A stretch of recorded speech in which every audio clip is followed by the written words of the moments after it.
At the story's outset, a bustling mountain is depicted, its slopes covered with numerous houses. At its base, people labor relentlessly, crafting a mysterious substance. Among them, a curious girl dips her finger into the mixture and tastes it, excitedly exclaiming that it's candy. Her disruption frustrates the workers, and one angrily pushes her away, causing her to fall. Nearby laborers pause to watch the commotion. This is when we meet Li Huowang, the protagonist, who glares at the girl and snaps, "Foolish girl, this isn't candy, it's medicine." He mutters under his breath, "No matter how much you explain, they'll never understand." The girl stares at him blankly, her desire for the substance undeterred. The other workers seem strange, their behavior hinting at a lack of comprehension or morality. Madness seems to hang in the air. Suddenly, a sharp cry pierces the murmur of activity. Li Huowang turns to see a man grabbing a white-haired girl roughly. With a cruel laugh, the man sneers, "I want to play with your body," his intentions clear. The girl pleads, "Don't do this," her helplessness evident. Yet her cries only provoke grotesque laughter from those around them. Furious, Li Huowang picks up a tool and hurls it at the man, striking him on the head. The man yells in pain as the white-haired girl hides behind Li Huowang. Seething, the injured man growls, "You've made a huge mistake. When the master hears of this, you'll be dead." Unmoved, Li Huowang coldly replies, "I'm not afraid of the master. To me he's nothing." His boldness leaves everyone stunned. No one had ever spoken of the master with such defiance. The injured man sneers, warning, "You'll regret this." Before long, a guard arrives, his mere presence silencing the scene. Dressed in white, he announces, "The master has summoned Li and Wang." Wang is revealed to be the candy-obsessed girl. Ecstatic, she skips after the guard, convinced the master has called her to give her more candy. As they proceed, the white-haired girl clings to Li Huowang's clothes, pleading, "Don't go. It's too dangerous." But Li Huowang brushes her off, determined. The candy-obsessed girl remains blissfully unaware, humming and skipping along. As they leave the mountain, Li Huowang reflects on his anger, questioning why he let himself get so involved. His thoughts are interrupted when the girl playfully pushes him. Irritated, he grabs her hand and demands, "What is your problem?" She innocently asks, "Do you want candy?" Without responding, he accepts the substance she offers, knowing it's the medicine they've been making. They reach the master's domain, where a fire blazes beneath a massive pot. The master, a grotesque figure with bloody teeth, turns to them laughing. "You made me wait," he says, his voice dripping with malice. Suddenly, he grabs the candy-obsessed girl by the neck and hurls her into the boiling pot. She squeals, "Is this candy, master? Did you throw me in here to give me so much candy?" Even as her body is crushed and twisted, her delusion persists. Li Huowang watches in horror, paralyzed. The girl's screams echo as the master reduces her to a paste, her broken body fueling the fire.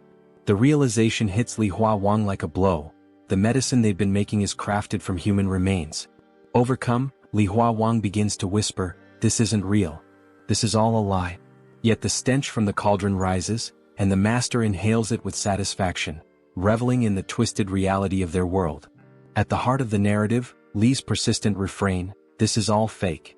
Nothing is real," sets the tone for a startling turn of events. While muttering to himself, Li's words unintentionally catch the ear of his master, who misinterprets them as an insult, thinking Li has called him "fart master." Enraged, the master demands an explanation, shouting, "What did you say? What am I?" Li, lost in his own thoughts, continues murmuring, "This is all fake. This master's voice is fake." Frustrated by Li's apparent disregard, the master attacks him, furious at being ignored. But before the confrontation escalates, reality begins to unravel. Li's body starts to disappear, glowing with an intense green light, until the scene freezes entirely.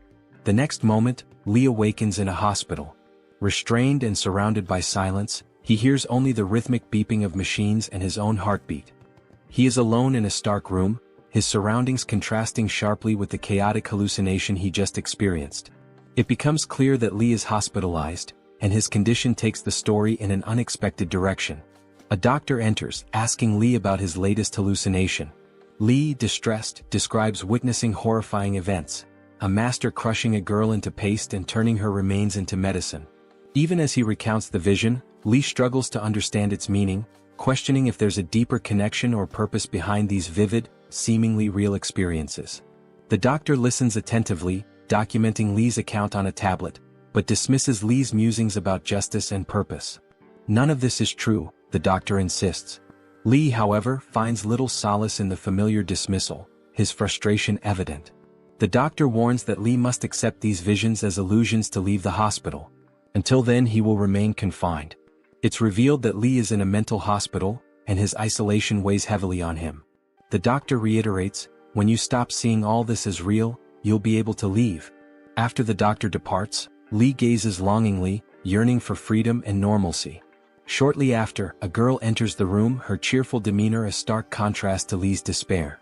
She overheard part of the doctor's words and optimistically tells Li, "You can leave the hospital soon." The girl, Nana, is Li's childhood friend. Her affectionate gaze and efforts to cheer him reveal her deep care for him. Smiling, Nana produces a surprise from her bag, Li's schoolbooks. She explains that the exams are 6 months away, and she convinced their teacher to lend the books so Li could study and stay on track. However, Li reacts with mock dismay, jokingly asking, "Is this a gift? What kind of gift is this?" Though playful, Li's resistance hints at his deeper struggles. Bored and confined, he finds little motivation, but Nana's presence seems to momentarily lift his spirits. As the scene unfolds, the story subtly intertwines hope with Li's ongoing battle against his haunting hallucinations and the confines of his reality. Now, Li's childhood friend Nana has brought schoolbooks from the teacher to help him prepare for his exams, allowing him to study while in the hospital.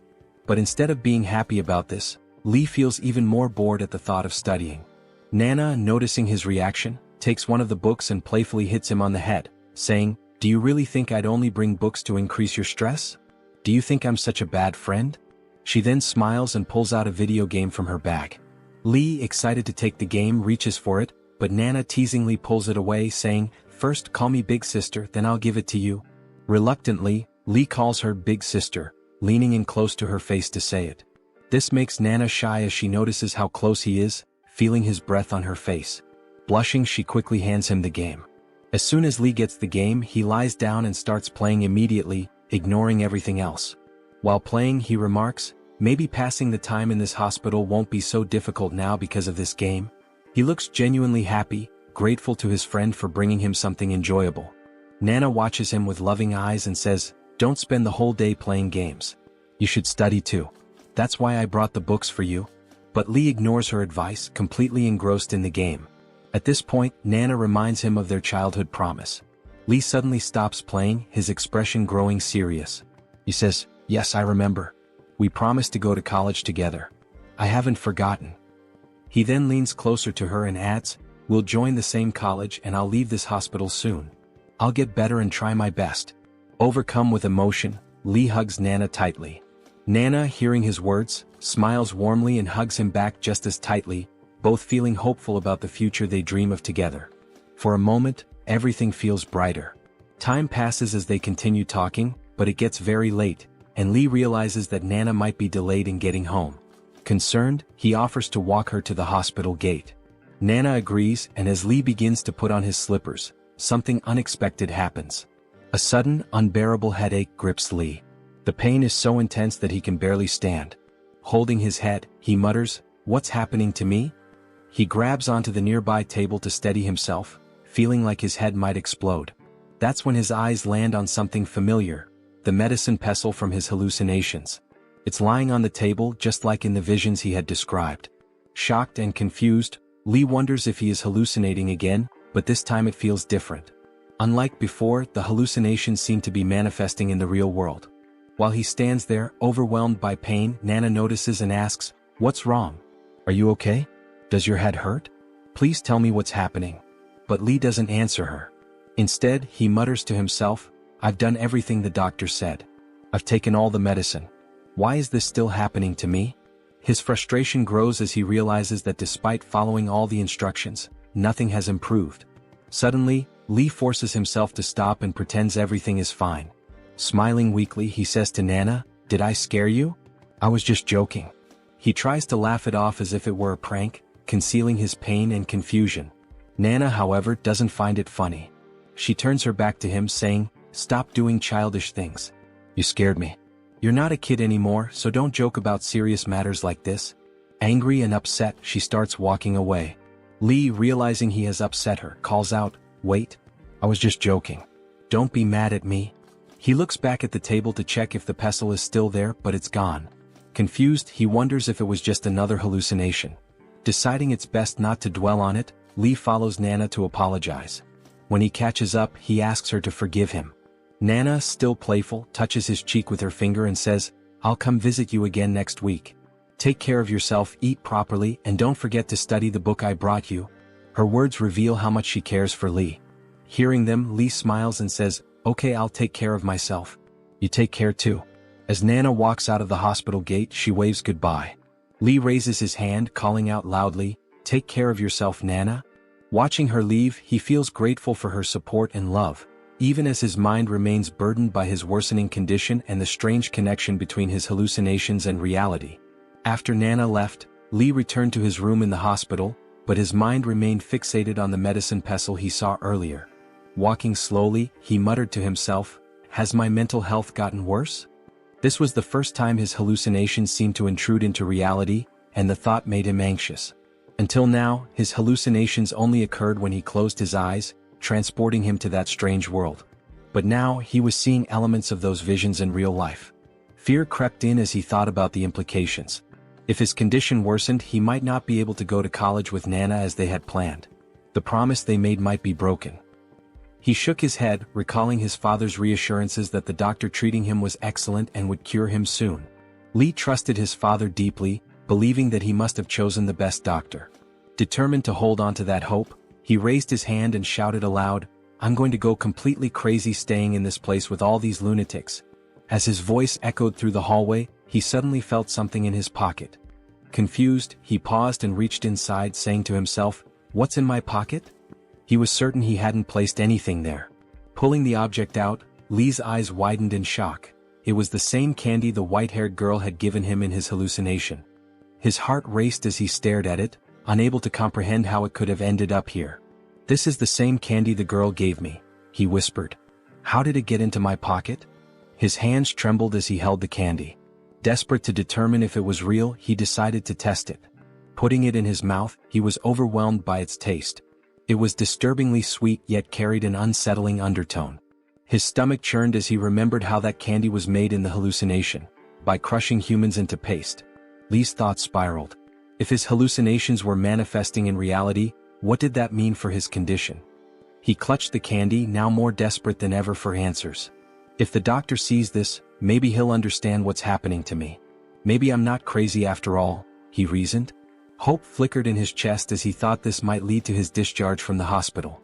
But just as he started running toward the doctor's office, he stopped abruptly. A chilling realization struck him. If the things I get in my hallucinations appear in reality, he said to himself, then this could be an opportunity. His eyes gleamed with a strange intensity, glowing faintly in the dim light of the corridor. Li's face twisted into an unsettling expression, his mind racing with possibilities. Deciding to keep this revelation to himself, he pocketed the candy and turned away. Whatever his plan was, he wasn't going to share it with the doctor just yet. Later, we see Li in his hallucinatory world, shouting at the strange inhabitants, "Do you people have money? Silver? Gold? Anything?" His voice echoed, but the people around him only stared blankly, unable to comprehend his words. Frustrated, Li sighed. "No matter how much I explain, you won't understand. You're all addicts, too far gone to grasp what I'm saying," he muttered under his breath. The people scratched their heads, staring at him with vacant expressions. Suddenly, the white-haired girl called out to him, "Li brother, can you come here for a moment?" She gestured for him to follow her to a quiet corner. Curious, Li followed. When they were alone, the girl reached down and revealed a small gold bracelet hidden around her ankle. Smiling warmly, she handed it to him. "Here, Li brother. I've kept this safe, but I want you to have it," she said softly. Li was taken aback. "Why are you giving this to me?" he asked. The girl looked down, her voice wistful. "You saved me before and I trust you. Besides, I have no use for it here. I'll never leave this place." Li examined the bracelet carefully. "It's small but it's real gold," he murmured. Pocketing it, he promised, "I'll return this to you someday." To thank her, Li handed her a piece of candy. "This is really good. Try it," he said, smiling. It wasn't the same candy she had given him before. This one was real. How Li obtained it remained a mystery for now. The girl accepted the candy with a shy smile, But as this exchange took place, the other people around them started laughing eerily, their eyes glinting with a sinister light. Among the crowd, a man sneered, "This is getting interesting." Their laughter grew unsettling, making the atmosphere tense. Just then, a guard appeared and barked, "What are you all doing standing around? Get back to work." The laughter ceased instantly and the people scattered, their expressions fearful. It was clear that they were terrified of the guards and the master who controlled this world. The guard's eyes scanned the crowd and he growled, "You weren't brought here to waste time. Focus on your tasks." Li stood still, clutching the gold bracelet in his pocket. His thoughts churned as he formulated his next move. The guard then looks at Li and the white-haired girl. Because they were the reason everyone had gathered there. The guard notices Li taking the gold and gives him a very suspicious look, thinking to himself, "Are you planning to make medicine with that gold?" The guard is suspicious of what he is going to do with the gold, because he will never be able to leave this place. So what is the use of taking it? Li keeps looking at the guard with his sharp eyes. And maybe he was thinking, why is the guard looking at me for so long? Before leaving, the guard tells Li, "Get back to work. If the master's medicine is not ready on time, he'll turn you into the medicine." The guard had something shiny tied with a rope around his waist, and it was glowing brightly. Li notices it and asks, "Is that an ancient jade pendant?" Looking at it, Li smiles, and from his expression, we understand that he wants to take it. He feels it must be very ancient and old, so if he could somehow take it to his world, he could sell it and get a lot of money. Later, at 3 a.m. when everyone is asleep, Li sneaks into the guard's cave to take that object. He finds it very easily because it glows brightly in the night. His luck was good because the guard had apparently gone outside on patrol during the night. Li might have known this, which is why he timed it perfectly. Holding the jade pendant in his hand, Li says to himself and thinks of his childhood friend Nana. Maybe now I can pay the college fees and cover my hospital expenses. Li is very poor, which is why he is doing all this. This is also the reason he initially asked everyone for any gold or silver, so he could take it back to the real world, sell it, and end the poverty for both himself and his childhood friend Nana. With great happiness he runs down the stairs, holding the pendant tightly, saying excitedly, "I found an antique pendant. I found a pendant." As he rushes down the stairs he notices a light. It looks like someone is coming up the stairs. He thinks it could be a guard, and if they see him at this time, it could become a big problem. Li panics completely and has no idea what to do. Just then, the terrifying guard appears behind him and says quietly, "What are you doing here so late at night?" Hearing this, Li is utterly shocked. He can't even bring himself to turn around. He's so scared, thinking that he has been caught. He imagines the guard might report him to the master, who will punish or even kill him. This is the same guy from whose cave he stole the jade pendant. Li turns around, trembling, and says, "I didn't do anything. I was just passing through." But then he notices the guard's clothes, which are different, so he asks why the guard is dressed like that. The guard doesn't answer and instead grabs Li by his clothes, dragging him along. While dragging him, the guard says, "People are escaping from here and you'll have to come with us." There were other guards with him, and as they pulled Li along, one of them added, "If you stay here you'll die one day." Li asks in disbelief, "Are you guys really escaping from this place?" He finds it hard to believe because they are all guards, and the idea of guards running away surprises him. Suddenly the angry guard shoves Li roughly and yells, "You'll never be able to escape from this place if you don't come with us. What did you think? That you could bribe us with money and tips to get out of here?" It's then that Li realizes the guard must have assumed that when he collected gold from the girl and asked others for money, his plan was to gather everything and bribe the master or the guards to escape from this place. This is why the guard seems so suspicious of him. But in reality, Li was collecting all of this so he could take it to his world and use it to help his friend and end his poverty, something the guard didn't know. But the biggest thing is that all the guards want to escape from here, which shows how dangerous this place is. This is where the story takes a different turn, because Li thought that maybe the master and the guards had some kind of freedom in this place, but now even the guards want to escape. You can imagine how dangerous this place really is.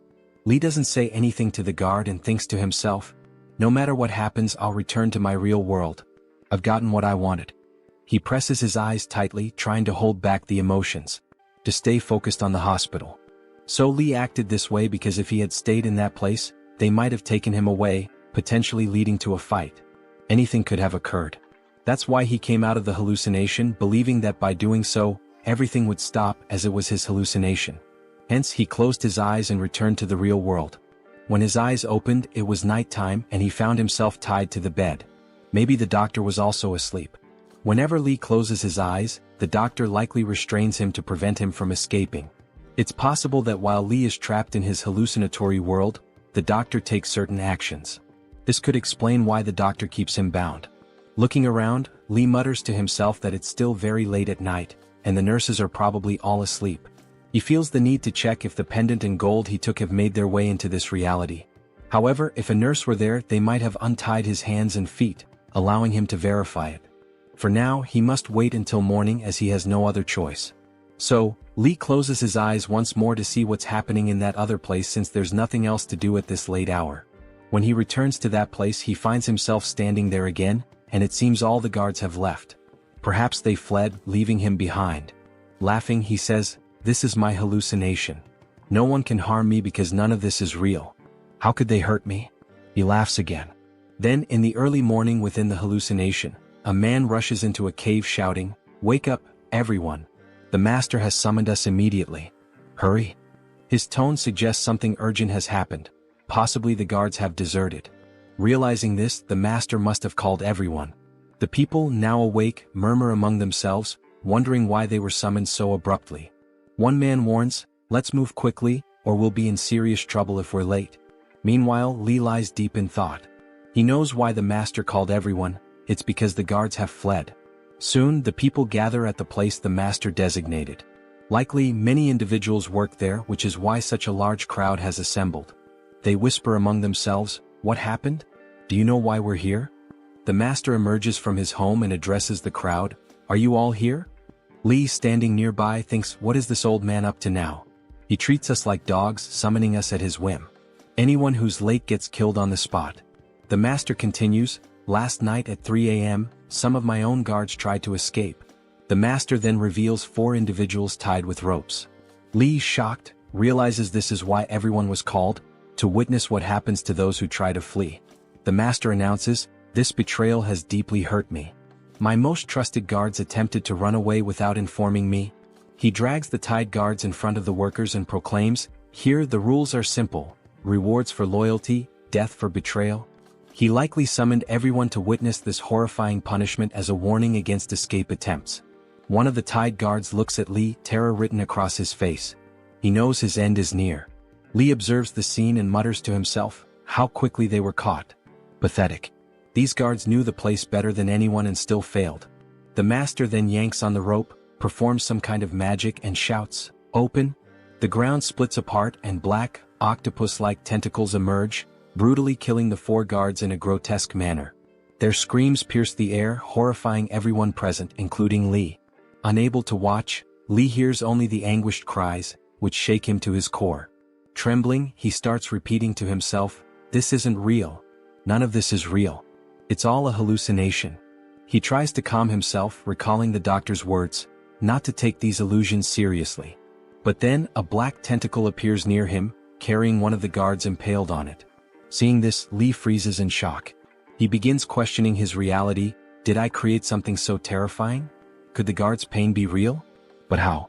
To steady himself, he reminds himself of the doctor's advice and convinces himself that his fear is making the hallucination more intense. "It's all fake. None of it can hurt me," he repeats. Above, the master declares, "Anyone who tries to escape will face this fate or worse." Laughing, he adds, "I might even use their bodies for medicine." It becomes clear the master is using people in his experiments to achieve immortality. As the master walks by Li, he asks, "Why didn't you try to escape with them?" This reveals the master knew of the guard's plans involving Li. But Li remains silent, thinking, "This is just a hallucination. I don't need to fear him." The master places a hand on Li's head and says, "Good. You made the right choice by not joining them.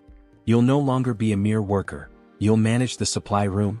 Li realizes he's been promoted, a safer and better position, but he also knows this favor comes with risks. Before leaving, the master gives Li a new name, Xuanyang, after one of the guards he just killed. This unnerves Li as it shows how little human life is valued here.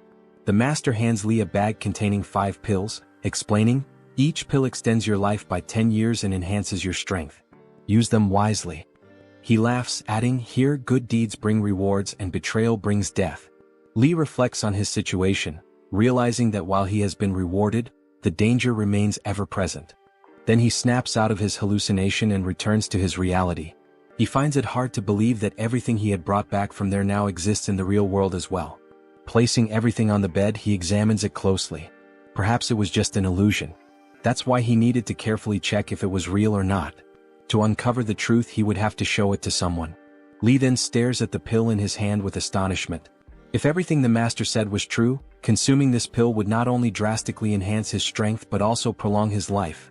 A very enticing prospect. Talking to himself, he wonders if it would really work. But how could he find out? Hesitantly, he decides to use its power to confirm. Just as he's about to take the pill, his friend Nana bursts through the door furiously, almost breaking it open. "Why did you call me here? What's so urgent?" she demands. "I left my class, skipped my meal, and rushed over because you said it was important. You made it sound like an earthquake hit. What's going on? Do you have something serious to say? If this is just another prank or act like last time, tell me now. You'll regret wasting my time." Li doesn't respond and quietly walks to close the door. Looking around cautiously, he locks the door and shuts the windows too. Seeing this, Nana feels awkward and stammers, "What are you doing? Why are you closing everything? There are cameras in this room and the nurse can hear us. If we do anything, they'll know." Nana assumes Li might want to kiss her, or perhaps something more, which makes her even more flustered. When she mentions that the nurse might overhear them, the speaker suddenly crackles and the nurse, laughing, teases them. "Go ahead and do whatever you want. We won't listen." Ignoring the comment, Li holds up the pendant in front of Nana and speaks into the speaker. "Will you stop disturbing us? Don't you understand the concept of privacy? We can have a private moment too." Nana, noticing the pendant, asks, "What is this pendant? What do you want me to do with it?" Li responds, "Don't say anything. Let me whisper something in your ear. Don't react. Just listen. If you react, there might be a camera in this room and it could create a huge problem." Days later, we see that nearly 5 days have passed. Li reflects on how his family and parents don't trust him. Everyone thinks he's lost his mind. The only person who believes in him is Nana. She trusts him and doesn't see him as crazy. Li relies on Nana entirely, knowing she won't mock him like his family and doctors. To him, she is his last hope, the one person who understands him. At that moment, the microphone crackles again, and the nurse announces that his girlfriend has come to visit him. Li, who had been anxiously waiting, feels overjoyed upon hearing this. A smile spreads across his face as he mutters, "I knew my friend would come. He'd never betray me. I trust him completely." As he eagerly heads out of his room, some hospital guards approach. Being in a mental hospital, guards are stationed to maintain order. When Li notices them, he feels confused and decides to ask one of them what's happening. He asks, "What's going on? Is something wrong? Why are you all so prepared?" One of the guards quickly replies, "Close your door and don't come out, no matter what you hear or see."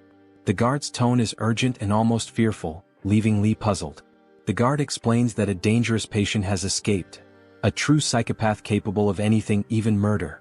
He warns Li to stay alert and cautious. Before leaving, the guard instructs him to report immediately if he spots the escapee. Left alone, Li processes what he's just heard. He thinks about how dangerous the situation must be for there to be such a commotion. Still, his friend is waiting for him and that's his priority. Despite the risk, he decides he has no choice but to step outside. He still needs to meet his friend, who must be waiting for him. Cautiously, he sneaks out to find his friend, making sure no one notices him, especially not the escaped psycho. If that lunatic spots him, it could spell big trouble since he is incredibly dangerous. Somehow, Li manages to slip out of the hospital and meet his friend in a secluded spot. The two of them start talking privately. Nana tells him, "I sent off the gold and the pendant you gave me. The pendant was ancient and valuable, so it sold for a good price. But the gold was too light, so I didn't get much for it." Hearing this, Li runs a hand through his hair in a stylish manner and exclaims, "I knew it. I knew it. I'm not crazy." He then bursts into laughter, a sound unsettling and eerie. Suddenly, the atmosphere shifts and he begins experiencing hallucinations again. This time, however, he doesn't feel scared. He reasons that there must be a deeper meaning behind these events, or perhaps it's all real. This leads to a cascade of questions in his mind. What if it's not a hallucination? What if it's all truly happening? Could he really die there? And if he dies there, would he also die in the real world? Or perhaps, when he closes his eyes, he wakes up in another person's body, living in a different reality where everything is real and nothing is imagined. But all of this remains a mystery. Perhaps these answers lie ahead in the story. There's no need to worry, I'm not giving away any spoilers. In a burst of joy, Li hugs his friend Nana tightly. But in the panel shown in the manhwa, it's revealed that Li is actually hugging the white-haired girl from his hallucination. To Li, she appears vividly real, though no one else can see her. Caught in his delusion, he hugs her tightly, shouting over and over, "I'm not crazy, Nana. I'm not crazy." Nana, feeling awkward, says softly, "Let me down. I might fall." Li feels overjoyed, believing that everything from his strange reality is real, and that he may soon be able to leave the hospital. As they walk together, they continue talking. Li confidently declares, "My ability is real." Li discovers that he can bring anything from this other world into reality. Although he still believes that the world he visits is just a hallucination, he's convinced that his ability allows him to transfer items from there to the real world. He's certain that the world in his visions isn't real, but the objects he brings back definitely are. Excited, he shares his thoughts with Nana, asking, "Are you ready to become rich? We're going to be loaded with this ability, and our days of struggling will be over. But I have to be careful not to get caught while taking things unnoticed." In response, Nana punches him and snaps, "I don't care about being rich. Are you out of your mind? I only care about you. I want you to get better and be okay. That's all I want. I don't need a fortune. Promise me, Li. Even though you have this ability, you'll still go to your checkups and take your medication on time. Follow everything the doctor tells you, no excuses, no shortcuts. Promise me you won't do anything reckless." Li doesn't say anything but gazes at his friend with heartfelt admiration. In that moment, he realizes how much Nana truly cares for him. Money means nothing to her compared to his health and well-being. He softly promises her, "I'll continue my treatment. I'll take my medicines and follow the doctor's advice." Just as they are speaking, a terrifying man suddenly appears behind them.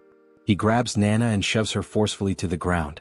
It's the same dangerous patient the hospital guards have been searching for, a deranged psycho. Li freezes for a moment before screaming, "He's my friend. Don't hurt him. Let him go."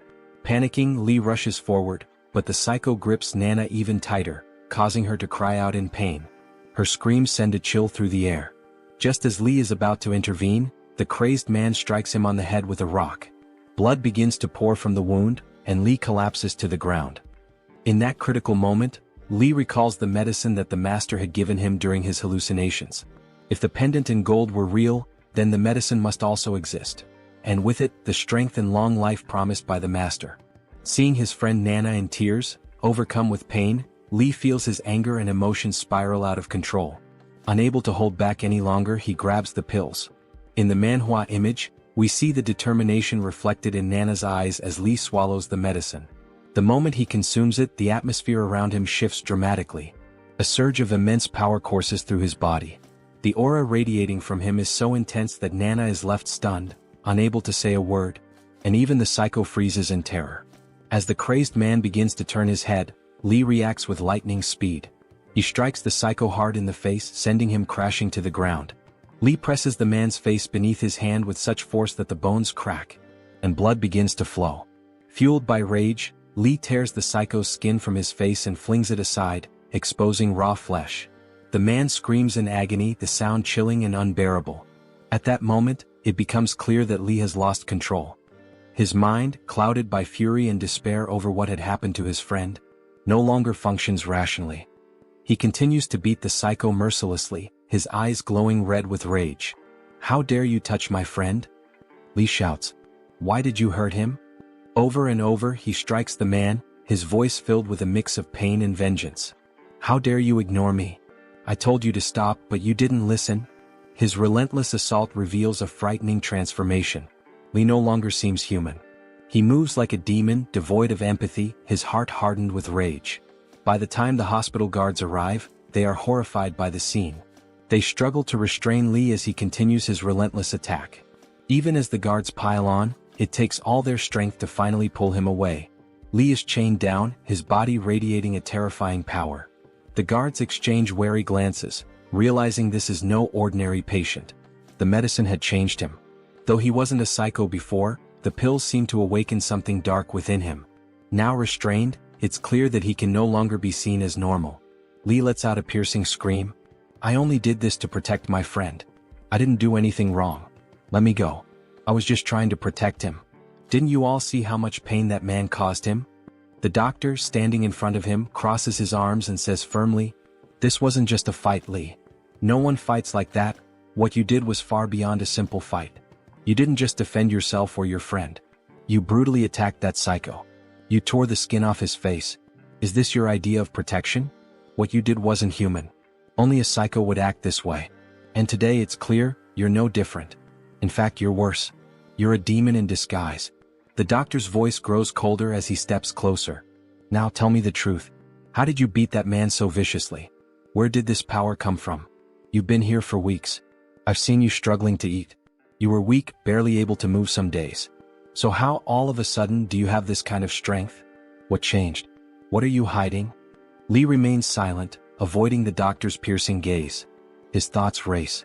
If I tell him, he'll think I'm even crazier. He'll punish me even more. The doctor, noticing Li's silence, narrows his eyes and says, Answer me, Li, properly. If you lie or refuse to speak, the consequences will be severe. You haven't seen my true nature yet. When my patients lie to me, I make sure they regret it deeply. I've been patient with you so far, but don't test me. If you don't speak up, I'll make your life here a living hell. Something you'll never forget. Even with the doctor's threats hanging in the air, Li says nothing.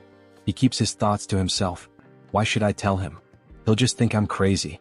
And if I tell him the truth, they'll start running tests on me again. They'll take everything I bring into this world, and I'll never have the chance to sell it. Li stays silent, staring at the floor, his fists clenched. The doctor leaned closer, his voice sharp and commanding. Are you listening to me? Close your eyes, he said firmly. Li hesitated, unsure of what the doctor intended.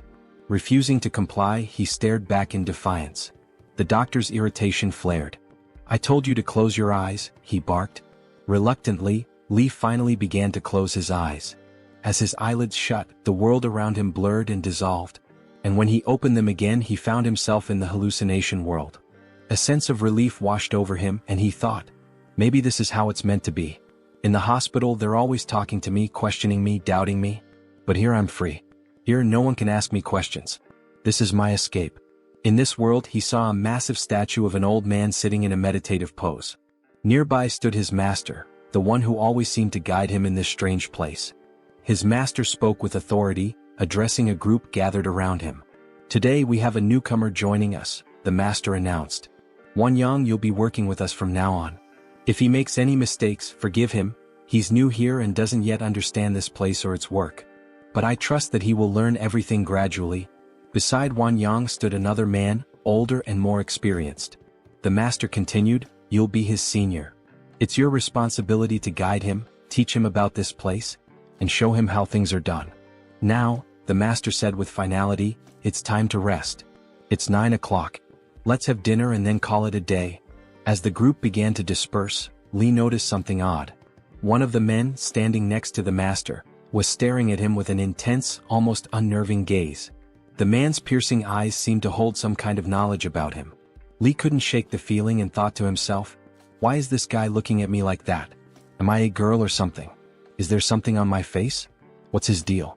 It was the first time Li had seen this man in the hallucination world, and they had no connection. So why the intense stare? Later, as Li and his assigned senior walked up a flight of stairs, Li broke the silence and asked, who was that guy staring at me back there? And why was he looking at me like that? The senior glanced at Li and answered, his name is Senior Brother Jin Khan. He's unique. You'll get used to him. Li learned from his senior that the man's name was Jin Khan. The senior continued, ever since Jin betrayed the master, there's only been one inner disciple, Brother Jin Khan. He's the master's most trusted confidant and handles all the important tasks. The master relies on him completely.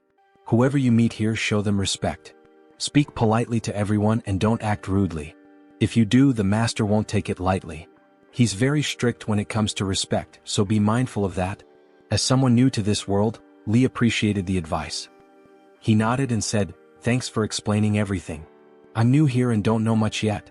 Eager to contribute, Li asked, now that I'm the master's official disciple, what's my first task? What should I do next? His senior replied, For now, your main responsibility is to handle supply tasks around this place. Even though you're officially a disciple, you're not close to the master yet. If you want to earn his trust, you'll have to work hard and remain loyal to him. Always show respect. If you do well, the master might one day teach you the ultimate secret. Immortality? Li's eyes widened with excitement at the mention of immortality. Immortality? He exclaimed. Can the master really teach me? When will he teach me? Tell me, please.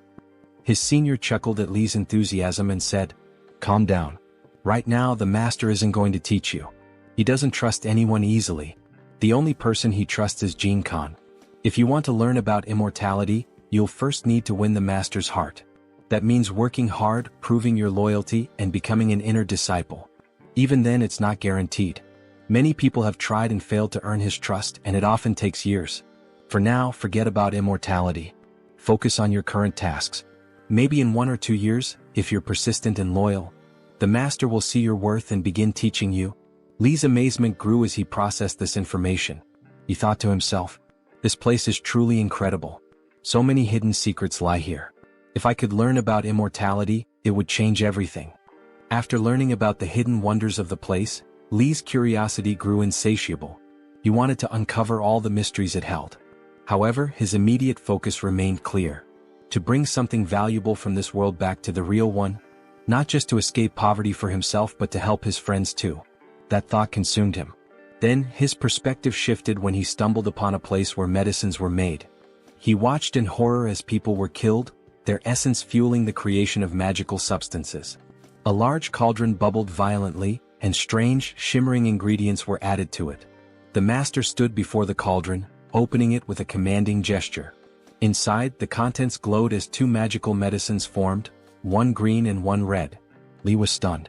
How foolish have I been? He thought.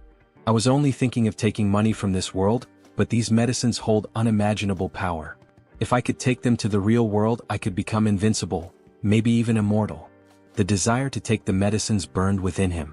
He imagined harnessing their power to reshape his life, to protect his friends, and to achieve anything he desired. But then a troubling thought crossed his mind. What if I take the medicine without knowing its effects? What if it's too much for my body to handle? I could overdose and lose control, or worse, die. He realized he needed to tread carefully. First, he had to learn everything about the medicines and their powers. Determined, he resolved to focus on his current task, earning the master's trust. If he could do that, perhaps the master would teach him the secrets of immortality. As Li watched, the master transferred the magical medicines into bottles with a flick of his hand. His movements precise and almost hypnotic. Then the master turned to Li and said, If you're here for the supplies, go and bring them. The girl with the white hair. Li froze. His blood ran cold. The girl with the white hair? His master intended to use her, his friend, the one who called him brother, as a component in the cauldron. Li's mind raced. How could I do this? How could I betray her and bring her to die? He couldn't bring himself to even consider such a thing. But before he could respond, the master stepped closer, his tone growing sharp. Didn't you hear me? I said bring the supplies. Feeling trapped, Li closed his eyes tightly, unable to face the situation. He willed himself to return to his real world, desperate to escape the impossible choice. When he opened his eyes, he found himself back in the hospital. Standing before him were the doctor and his mother, their faces filled with concern. Mom? Li asked, surprised. What are you doing here? His mother rarely visited him, and her presence made him uneasy. His mother's eyes were filled with worry as she said, The doctor called me. He told me about what happened to you. That you were attacked, hurt badly on your head. She stepped closer, placing a gentle hand on his shoulder. Are you okay, my son? Do you have a headache? Li forced a smile, trying to reassure her. I'm fine, Mom. I don't feel any pain. But deep down, his mind was far from fine. The guilt of leaving the white-haired girl behind and the dread of what might happen to her gnawed at him. Yet, he couldn't bring himself to explain anything to his mother. You don't need to worry, Mom. Everything's okay. His mom looks at him and says, You have become so thin. Don't you eat in the hospital? Don't you like the food here? Have you ever looked at yourself in the mirror? You have become so thin. His mom took out the grape from the bag and said, This is your favorite, right? I know it. Come on, open your mouth. It's very sweet. You'll like it a lot. While eating, he says, Mom, don't worry so much about me and don't trouble yourself so much. "Are you really here just to spend time with me?" Because he asks, his mom comes here very rarely. And it might be very few times that his mom doesn't get time to come here. Maybe that's why he is asking if you are here to spend time with me. His mom then feeds him all the grapes and talks to him for a while. His mom says, "If you don't get up, the doctor will take me to the crazy man's parents. And I will scold them a lot." His parents are waiting downstairs, so the doctor tells his mom that the crazy old man's family is waiting downstairs. So hurry up or they will leave. His mom says, "Let me talk to my son for a little while longer. There is still something important I want to tell him." Because of this, it's clear that his mom loves Li so much. And she is very strict with their parents for throwing stones at her son's head. Li says that he didn't do anything. He just fought with the old man to save his friend. His mom tells him not to worry, that she always trusts him and will handle everything. So he doesn't need to be concerned. Li looks at his mom with tear-filled eyes. And as she leaves, she tells him to always listen to the doctor and take his medicine on time, assuring him that he will get better soon, and that he doesn't need to be scared because his mom will always be with him. When his mom was about to leave the room, she pretended to be happy, but in reality, she was even more worried because his health was not improving. However, she didn't show her concern or sadness in front of him. Her eyes were filled with anger as she thought about the madman's parents, who had harmed her son and put him in this condition. But the way Li had fought the madman, perhaps in his case the injury on his head was nothing. The madman had attacked his friend first, so it was his fault. In anger, she leaves to meet the madman's parents. As Li looks at his mom, his vision starts to blur. The doctor asks him to close his eyes, saying they will talk later. When Li opens his eyes again, he finds his master standing right in front of him. The master speaks, but Li is too troubled to pay attention. His thoughts are consumed with the white-haired girl. He wants to check on her to make sure she's all right. As he considers returning to find her, his master suddenly grabs his face with a tight grip. Startled and confused, Li struggles to understand why his master is holding him like that. Before he can ask, the master pulls something from his hand and says, "If you're awake now, eat this, my servant." Laughing, the master shoves the object into Li's mouth. Li is horrified as he feels tiny tentacles, like those of an octopus, wriggling inside his mouth. The tentacles are alive, moving, and Li can't make sense of what he's being forced to eat. The master had shoved it in so suddenly that Li hadn't even seen what it was before it was in his mouth. The master explains that this will prevent Li from panicking or being scared, perhaps thinking Li had fainted in fear when he was asked to bring the white-haired girl to this place. Li refuses, insisting, "I'm not sick and there's no need for this." He pulls the black tentacles from his mouth, and as he looks at them, he realizes his tongue has turned black. The master, unbothered, orders his guards to force-feed Li. Two guards approach with firm grips, holding Li's head and knives, ready to force the substance into his mouth. The master coldly commands, "You must eat this or they'll make you eat it." As the guards prepare to hold him down, Li suddenly feels bubbles rising around him, and his face slowly starts to sink into water. The moment his face touches the water, Li wakes up in his real world, where his friend Nana is looking at him, calling his name in concern. Nana, worried, asks if something is wrong or if Li had seen something frightening in his hallucination. Li doesn't respond, choosing to stay silent as he looks at his friend, grateful for her presence. Just then, Li notices the doctor standing nearby. As soon as their eyes meet, the hallucination begins again. The doctor asks, "What did you see this time?" He notes Li's panicked reaction, his heart racing, and continues to probe, "You're so panicked and screaming while in the hallucination." Li, still shaken, decides not to tell the doctor about everything he had experienced. He doesn't want to alarm Nana, who is still standing close by. If she heard, she would surely be scared and worry about him even more. So Li simply says to the doctor, "I didn't fully see everything yet. It wasn't complete." Li then asked the doctor for medicine, telling him he needed a break from the hallucination-filled world.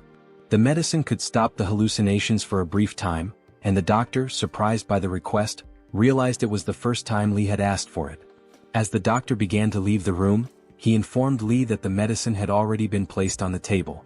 The doctor explained that the medicine only worked temporarily, and if Li truly wanted to escape his situation, he would need to apply everything he had been taught. He added that Li should let things unfold naturally, without interfering with anything. The doctor didn't explain why he said this, but it seemed like he had a reason. Nana, Li's friend, handed him the medicine along with a glass of water. Nana was holding 4 or 5 pills in his hand, but Li, panicking, quickly said he didn't need water to take the medicine. He insisted, just give me the medicine. As Li took the pills, he started hallucinating again, and saliva began to drip from his mouth. When Li swallowed the medicine, a black liquid began leaking from his mouth, something he could only see in his hallucination. After taking the medicine, Li confidently said, "Now I'm saved. After this, I won't have any more hallucinations." Upon hearing this, his friend became very anxious and asked what he meant by that. He asked if something terrible had happened to Li during the hallucination. His friend was deeply concerned, wondering if the hallucination had caused something horrible to happen to Li. Li didn't want to reveal the truth, but trying to calm his friend, he laughed and said, "It was just some crazy guy trying to feed me something disgusting and talking nonsense." He laughed it off, pretending everything was fine. However, as we focused on Li's face, we noticed that his mouth had turned black, something he was completely unaware of. Trying to maintain his composure, Li then said confidently, "I'm a modern young guy. These hallucinations don't scare me. I know it's all nonsense and none of this could ever happen in reality. So there's nothing to be afraid of." His friend seemed slightly reassured, but just then tentacles began to emerge from Li's mouth. Suddenly, Li found himself back in that strange world without closing his eyes or even falling asleep. The black tentacle they had forced him to eat caused him immense pain. His eyes widened in shock as he struggled to breathe, tears streaming down his face. He couldn't understand how this was happening. "I already took the medicine," he thought. Despite the medicine, he had somehow ended up back in that world. The strangest part was that Li hadn't even closed his eyes, and the medicine was supposed to prevent these hallucinations. He started talking to himself, saying, "If I just close my eyes and open them again, I'll return to my real world. Nothing will happen. There's nothing to be afraid of." He kept reassuring himself as he tightly shut his eyes. But when he opened them again, he was still in the same place with his master and the two guards standing before him. This time he couldn't escape. His master spoke, saying, "Li, you have hysteria. That's why we gave you this substance. It will cure your hysteria. Now you can do your job properly." Then his master and the guards left, laughing, leaving Li behind, sitting in unbearable pain, tears streaming down his face. Black tentacles began to emerge from his mouth, but Li wasn't focused on the pain. Instead, one question consumed his mind: is this world truly real? And the world he had been returning to with all those people, was that fake? Li's heart shattered. Everything he had dreamed of, especially his moments with his friend Nana, suddenly felt like lies. Could it all have been false? He began to believe that this world might be the real one. After all, even though he had taken the medicine and hadn't closed his eyes, he still ended up here. And now, even closing his eyes couldn't bring him back to what he thought was his real world. Impossible. Nana is not an illusion. After finally swallowing the medicine, Huowang, crying, believes she hasn't left him. But Nana vanishes with the wind into the air. Huowang begins to scream desperately, "Why am I in this cursed place? Why won't this illness let me leave?" The next day, as the members cultivate, Bai Lingyao slowly approaches with 3 steamed buns. "Senior brother Li hasn't eaten all day," she says. Then he asks, "How did you get this pendant?" Lingyao replies that she received it as a gift from him. She explained that she didn't want it, but he insisted, pushing it into her hands. "After forcing me to accept it, you laughed and hugged me, saying you weren't sick." The protagonist questions, "And then?" Lingyao continues, "Senior brother Wang took the chance to strike your head with a rock. He thought you were dead and then tried to abuse me." Huowang, curious, asks, "That chubby guy with the cleft lip? What happened to him? Wang, was it?" The girl explains, "He was killed by senior brother Li, don't you remember?" Huowang then recalls that, in the other world, he indeed killed the madman from the asylum. He thinks to himself, so it wasn't the old Lu. There is no old Lu after all. I'm just completely insane. In the next scene, a cauldron is shown being cleaned. If this place is truly reality, he ponders, then the former sister and the cultivation group, not just them but everyone here, will die. And the one responsible for all this is that mangy-headed bastard. Xianyang, it seems you have something to tell me. When did that mangy-headed one appear? Master, Xianyang responds, answer my question. What are you thinking right now? This disciple, who admires the master's cultivation art with love, was merely pondering when I might reach such a level of cultivation. Another disciple, envious, remarks, what a pathetic excuse. However, the master smiles. Ambition is good. It's not bad at all. The disciple is surprised, realizing the master fell for the ploy. The master explains, it's not that I don't want to teach you, but the path of external cultivation isn't simple. Ordinary pills and alchemy are one thing, But if you wish to master both internal and external cultivation to achieve immortality, Master, are you close to achieving immortality? Fortunately, I've surpassed certain hurdles. But immortality isn't simple. However, this master can surely achieve it. Do you know why? This disciple doesn't know the reason. Another disciple interrupts, Master, it's almost midnight. If we don't begin refining the pills soon, we might waste precious time. Very well, let's prepare the ritual. Yes, Master. Xianyang, go to the materials room and fetch the medicinal herbs requested yesterday. What medicinal guide? The white medicinal guide you were supposed to bring 2 days ago when you had your hysteria, but didn't. As a result, the master lost precious pill refining time. Did you forget? The properties of the medicinal guide and the timing of refinement affect the quality of the pills. No detail can be overlooked. But never mind, it's useless to explain this to you. Get up and go work. Later, Bai Lingmiao is taken by senior brother Li. If you manage to leave here alive, she pleads, could you deliver a message to my family? My parents live at the foot of Niuxing Mountain in Liang country. Just tell them their daughter is useless and couldn't care for them in their old age or until their deaths. I can't help with that. Your time is running out. Come with me now, he replies. They arrive at the site where the master is preparing the refinement. Master, I brought the medicinal guide, says Xianyang. Perfect. My dear disciple, come here now. Bai Lingmiao is pulled by an invisible force. As the master grabs her neck, he notices something odd. What bad luck. Why did you fail at this moment? The properties of the medicinal guide have been completely altered. Xianyang, take this girl back. Yes, master. It's done. Next, I just need to get Bai Lingmiao out of here. Wait, Xianyang. Since this guide won't work, fetch another for me. I recall there's another white medicinal guide. Go quickly and return fast. Don't delay the alchemy. In the supply room, Xianyang realizes the grim fate. As I understood my mistake, I couldn't save Bai Lingmiao. That wretched man kept creating elixirs and I couldn't save anyone. Tomorrow and the days after would always demand more sacrificial guides. As the cauldron opens, a demonic face emerges. I can't be his assistant, Yang declares. The master hands him a pill. Here's a gift. The other disciples aren't as studious as you. This pill is for you. Thank you, master. Thank you for this pill. I can save everyone. I can save myself, Yang thinks. Good disciple, eat it while it's hot. I have to kill him. The protagonist decides to swallow the pill, but it feels wrong. It's too hot. My body is burning. Xianyang, return and rest. This pill is powerful. It will take time for your body to fully absorb it. Yes, master. Later, back in the supply room, Yang notices his newfound strength. I can crush rocks with effort.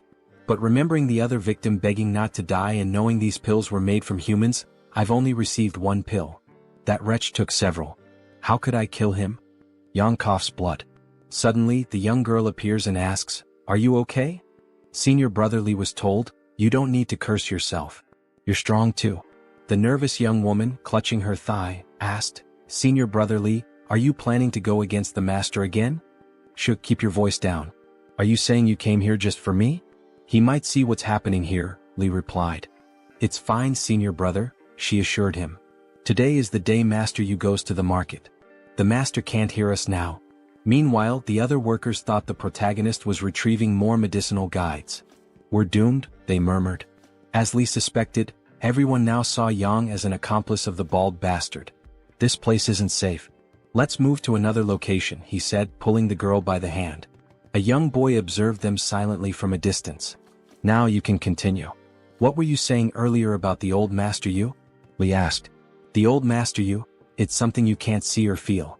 My grandfather once told me that only high-level practitioners can summon it. Anyway, the old Master Yu goes to the market on the 1st and 15th days of every month, she explained.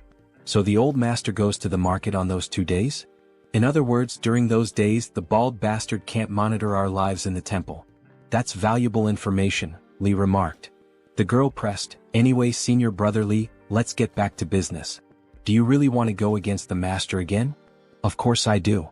If I could, I'd eat his flesh and drink his blood, he replied with venom. Then count me in on this mission. I want to help too, the young woman said determinedly. Suddenly, a boy holding a piece of bread said, Count me in as well. Senior brother Li, you might not remember me.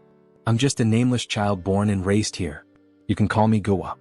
Here, senior brother and senior sister, take this bread, he offered. Were you eavesdropping on us? The girl demanded. No, I wouldn't dare. I only came looking for Senior Brother Li for protection and happened to overhear the last words Senior Sister said. He stammered. You don't know anything about this. How can we trust you if you want to join us? I admire Senior Brother Li, isn't that reason enough to join? Guo asked earnestly. Xianyang, wasn't your group formed in the same way at the beginning? Li asked. Guo, aren't you afraid of me? How could I be afraid? Senior Brother Li's actions were inevitable too, Guo replied. Fine, you can join us. We're counting on you, Guo. Don't regret it, Li said. The protagonist reflected. I hope he doesn't meet the same fate as Xianyang's. In the days that followed, the group continued seeking ways to kill Dan Yangzi, but with just Li and the two others, it was almost impossible to deal with the master. During that time, they moved the medicinal guides from the storage room to the alchemy room one by one. The protagonist couldn't forget their final words, echoing in his head until the 8th medicinal guide. Master, the medicinal guide is ready, Xianyang announced. Well done, Xianyang. You've been performing admirably lately. As I said, our Shishan Donghua sect rewards merit and punishes mistakes, the master replied. Since you want to learn alchemy, I'll start teaching you today the formula for creating the nutritive pills. Don't underestimate the formula. Though it's simple, it remains a heavenly method recorded in celestial scriptures. The master explained, remember this, 20 taels of human elixir, half a caddy of balsam seeds, 24 sunrise stones. The fire must be lit at 3 a.m., the bathing hour. Use your eyes to illuminate it silently, your breath to boast it, and your spirit to fumigate it. Gradually raise the fire with a gentle flame and relight it at 4 a.m. Then exhale. While listening, Xianyang secretly wrote the formula on his clothing. Master, I'll write the formula on my robe, he said. But the master scowled. Master, please review what I wrote and see if anything is missing, Xianyang insisted. Suddenly the master kicked him hard in the face. Why the hell did that maniac do that? Why did he suddenly kick me? Xianyang thought. Although his handwriting wasn't great, it was legible. The master hadn't even looked at it. He seemed more concerned about the act of writing the recipe. Wait, Xianyang realized. Back when we were in class, we never had scriptures or any written records from this temple. Everything taught so far was passed down orally. Could this cursed maniac be illiterate? If he can't read, then who read the celestial book he claims to follow? Another disciple approached. I didn't expect this, Xianyang. The master is willing to share the celestial book's formula with you. He must truly value you. Senior Brother Zhengkuan, this is the master's way of showing his favor, Xianyang said carefully. But Zhengkuan, angered, punched Xianyang in the ribs. Who do you think you are? He growled. Bruised but undeterred, Xianyang smirked. The master recognizes my efforts in cultivation. Perhaps you're just not good enough, Senior Brother Zhengkuan.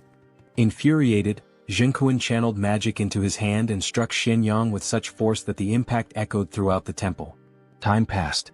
Zhengkuan sneered, Junior Brother Xianyang, why are you so disobedient? If it weren't for the master's pills, you'd be dead by now. Didn't I tell you not to provoke Zhengkuan? Why do you keep doing it? As the days continued, Xianyang's suspicions about the master and his twisted methods deepened. With each attempt to escape or resist, the group faced increasing peril. The temple's secrets remained shrouded in fear, manipulation, and bloodshed. The protagonist began to laugh maniacally. Didn't the master already give Junior Brother Xianyang the medicine? Why is he acting crazy again? Someone questioned. A breaking point has been found, the protagonist declared, laughing like a madman. After the chaos, the protagonist deliberately created further conflicts with Zhengkuan to provoke him into revealing news about his master. Judging by Zhengkuan's expression, it seemed something significant was about to happen. The protagonist secretly observed Zhengkuan, but Zhengkuan continued his training step by step as usual. Just when the protagonist thought he might have been mistaken and that Zhengkuan wasn't as greedy as he seemed, February 15th arrived. On that day when Li too began refining pills, Zhengkuan deviated from his usual practice. The door to Li Tu's residence was left open, signaling that Zhengkuan had someone inside to investigate. Suspiciously, Zhengkuan chose to stand guard outside at such a critical moment. Was it really him? Disciple Yuan? The two disciples conversed, and after a moment, they used a talisman and disappeared. They finally left, the protagonist thought. The restriction on the room must have been lifted by Zhengkuan and his group. Now is my chance to enter. Inside, the protagonist grimaced. Tish, this place reeks like the stench of rotting rats. Suddenly he noticed a stone tablet. This stone, it must be the celestial script Li Huowang mentioned. The writing is hard to read. This celestial scripture is clearly a sutra. There's no alchemical method written here. How could he refine pills using this rock? Unless... A mysterious voice interrupted, asking the protagonist, "Are you colluding with that person from earlier? Don't move. All it takes is ringing these bells, and her father will return immediately." "Ah, I see. Fine, go ahead and ring the bells. I'll just wait for the master to arrive and discover you can't understand the celestial scriptures." "You've been lying to him this entire time," the protagonist retorted. "How did you figure that out?" asked the frightened girl. "So my suspicions were correct," the protagonist mused. "She's the one interpreting the celestial scriptures for Li Huowang. The girl stammered, But it's not my fault. I can't understand those damned celestial scriptures, but he forced me to keep reading them to him." "Are you not afraid he'll find out?" the protagonist questioned. "He's illiterate. He'll always believe whatever I tell him," the girl admitted. "So, the alchemical formula using humans to refine pills? Was that something you made up and fed to him as well?" "Yes," she confessed, nodding. "I just remembered bits and pieces and told him that's what the scriptures said. Don't worry, it won't kill anyone. I don't want him to get hurt. I just don't want him to think I'm useless, that he'll discard me. I have no hands or feet." Suddenly, the protagonist grabbed a vase and smashed it to the ground. The girl cried out in pain. "It hurts. It hurts," she wailed. "The alchemical formula might not kill people, but because of your formula, Li Huowang is eating humans," the protagonist said coldly, glaring at her as she writhed on the ground, screaming for help. Moments later, all the sect members were gathered in the main hall. The master arrived with a grim demeanor. Who secretly entered the master's house while he was refining elixirs?" he demanded. The room was silent. Realizing no one would speak, the master decided to interrogate each member individually. "Changming and Changren, what were you doing while the master was refining elixirs?" "Master, we were guarding the gate of Qingfeng Temple as per your instructions." Changming and Changren dared not be careless, they replied nervously. The master emitted a murderous aura as he stared down one of the guards. "And Shen Yuan?" he asked. Shen Yuan began to explain himself, but the protagonist knew his turn was coming next.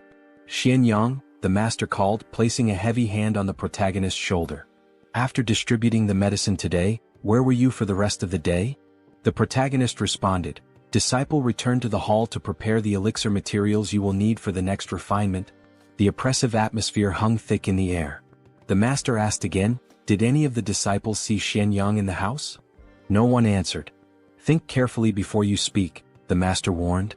"If anyone helps uncover who invaded the master's house, not only will they be spared, but they will also be rewarded handsomely." Suddenly the white-robed girl spoke up. "Brotherly was with us at that time. I can vouch for him." "You can guarantee that?" the master questioned. "Yes, I can," she replied. "And the rest of you? Does anyone else have anything to say?" Out of the blue, someone interrupted. "Immortal Father, may I speak?" Everyone turned in surprise, including the protagonist, the girl, the disciples, and the master. "That Shen Yang? He didn't come to the warehouse even once today," the figure revealed, casting suspicion on the protagonist. "So, Immortal Grandfather, I helped find the person. Can I go home now?" The master, radiating a devastating aura, shouted, "This morning the medicinal manual was personally delivered by Shen Yang. If he never went to the supply room today, then how the hell did he get the medicine? Are you trying to die, boy? Are you seeking death?" "Immortal Grandfather, I was wrong. I was blinded by ambition, and that's why I lied to you." The boy fell to his knees, his forehead slamming against the ground as he begged for forgiveness. The master ignored him at first, but when he noticed one of the disciples with a faint smile on his face, he moved in a blur, tearing off a portion of the disciple's face. When Shen Yang was being falsely accused by that brat, the master's voice was chilling as blood dripped from his fingertips. "Tell me why. Why were you the only one happy while Shen Yang was being falsely accused of committing a crime? Answer me, Shen Yin." "A master, no. Please, it wasn't me." Shen Yin screamed in terror, blood pouring from his torn face. "It was Zhengkuan. Senior brother Zhengkuan forced me to do it." Zhengkuan, realizing he had been betrayed and now faced the master's deadly gaze, bolted like a cheetah. "So, it was you all along," the master muttered coldly. "I should have realized sooner. Only Zhengkuan could have undone the restrictions on my chamber." As he spoke, His hand reached into his pocket. Does he truly think he can escape? That I would let him come and go as he pleases? The master's fingers closed around something, a coin. With a flick of his wrist, he tossed it into the air, then stomped down with immense force. The moment the coin shattered into 4 pieces, a ghostly image of it appeared inside Jinkuan's skull. And just like the coin, he too was split, his body torn into 5 parts, losing both arms and legs instantly. The remaining disciples stood frozen in fear, unable to process what they had just witnessed. Even Xianyang and the white-haired girl were horrified beyond words. Master, I was wrong. When the gate veteran Jingda was hunting us down, it was my 2 younger brothers who sacrificed their lives so we could escape. Silence. The master's voice was cold, his gaze piercing. I know exactly what you're thinking right now. Master, I have already become useless. Please spare me this time. But the master slowly placed his foot atop Jinkuan's head. You are just like your 2 younger brothers. All of you, mere wolves that can be raised. With that, he stomped down violently, crushing Jinkuan's skull, sending blood splattering in all directions. You, the master pointed at someone. Come and pay your respects to the 3 deities. The protagonist stood there, momentarily dazed. Under the watchful eyes of everyone, he slowly kneeled before the 3 deities and bowed. 7, 8, 9 kowtows. When it was done, he knew what would come next, for he was still holding the incense sticks. Having paid his respects to the ancestral master, he heard the declaration that would change everything. From this day forth, you shall be this Taoist master's most favored disciple. Congratulations, senior brother. Congratulations. One by one, all the disciples stepped forward to salute their newly appointed senior. All right, Xianyang, come with me now. The rest of you are dismissed. The moment had finally arrived. Don't worry, you damned bald-headed fool. I will help you achieve your goal of immortality. The scene shifted. They were once again heading toward the sacred scriptures.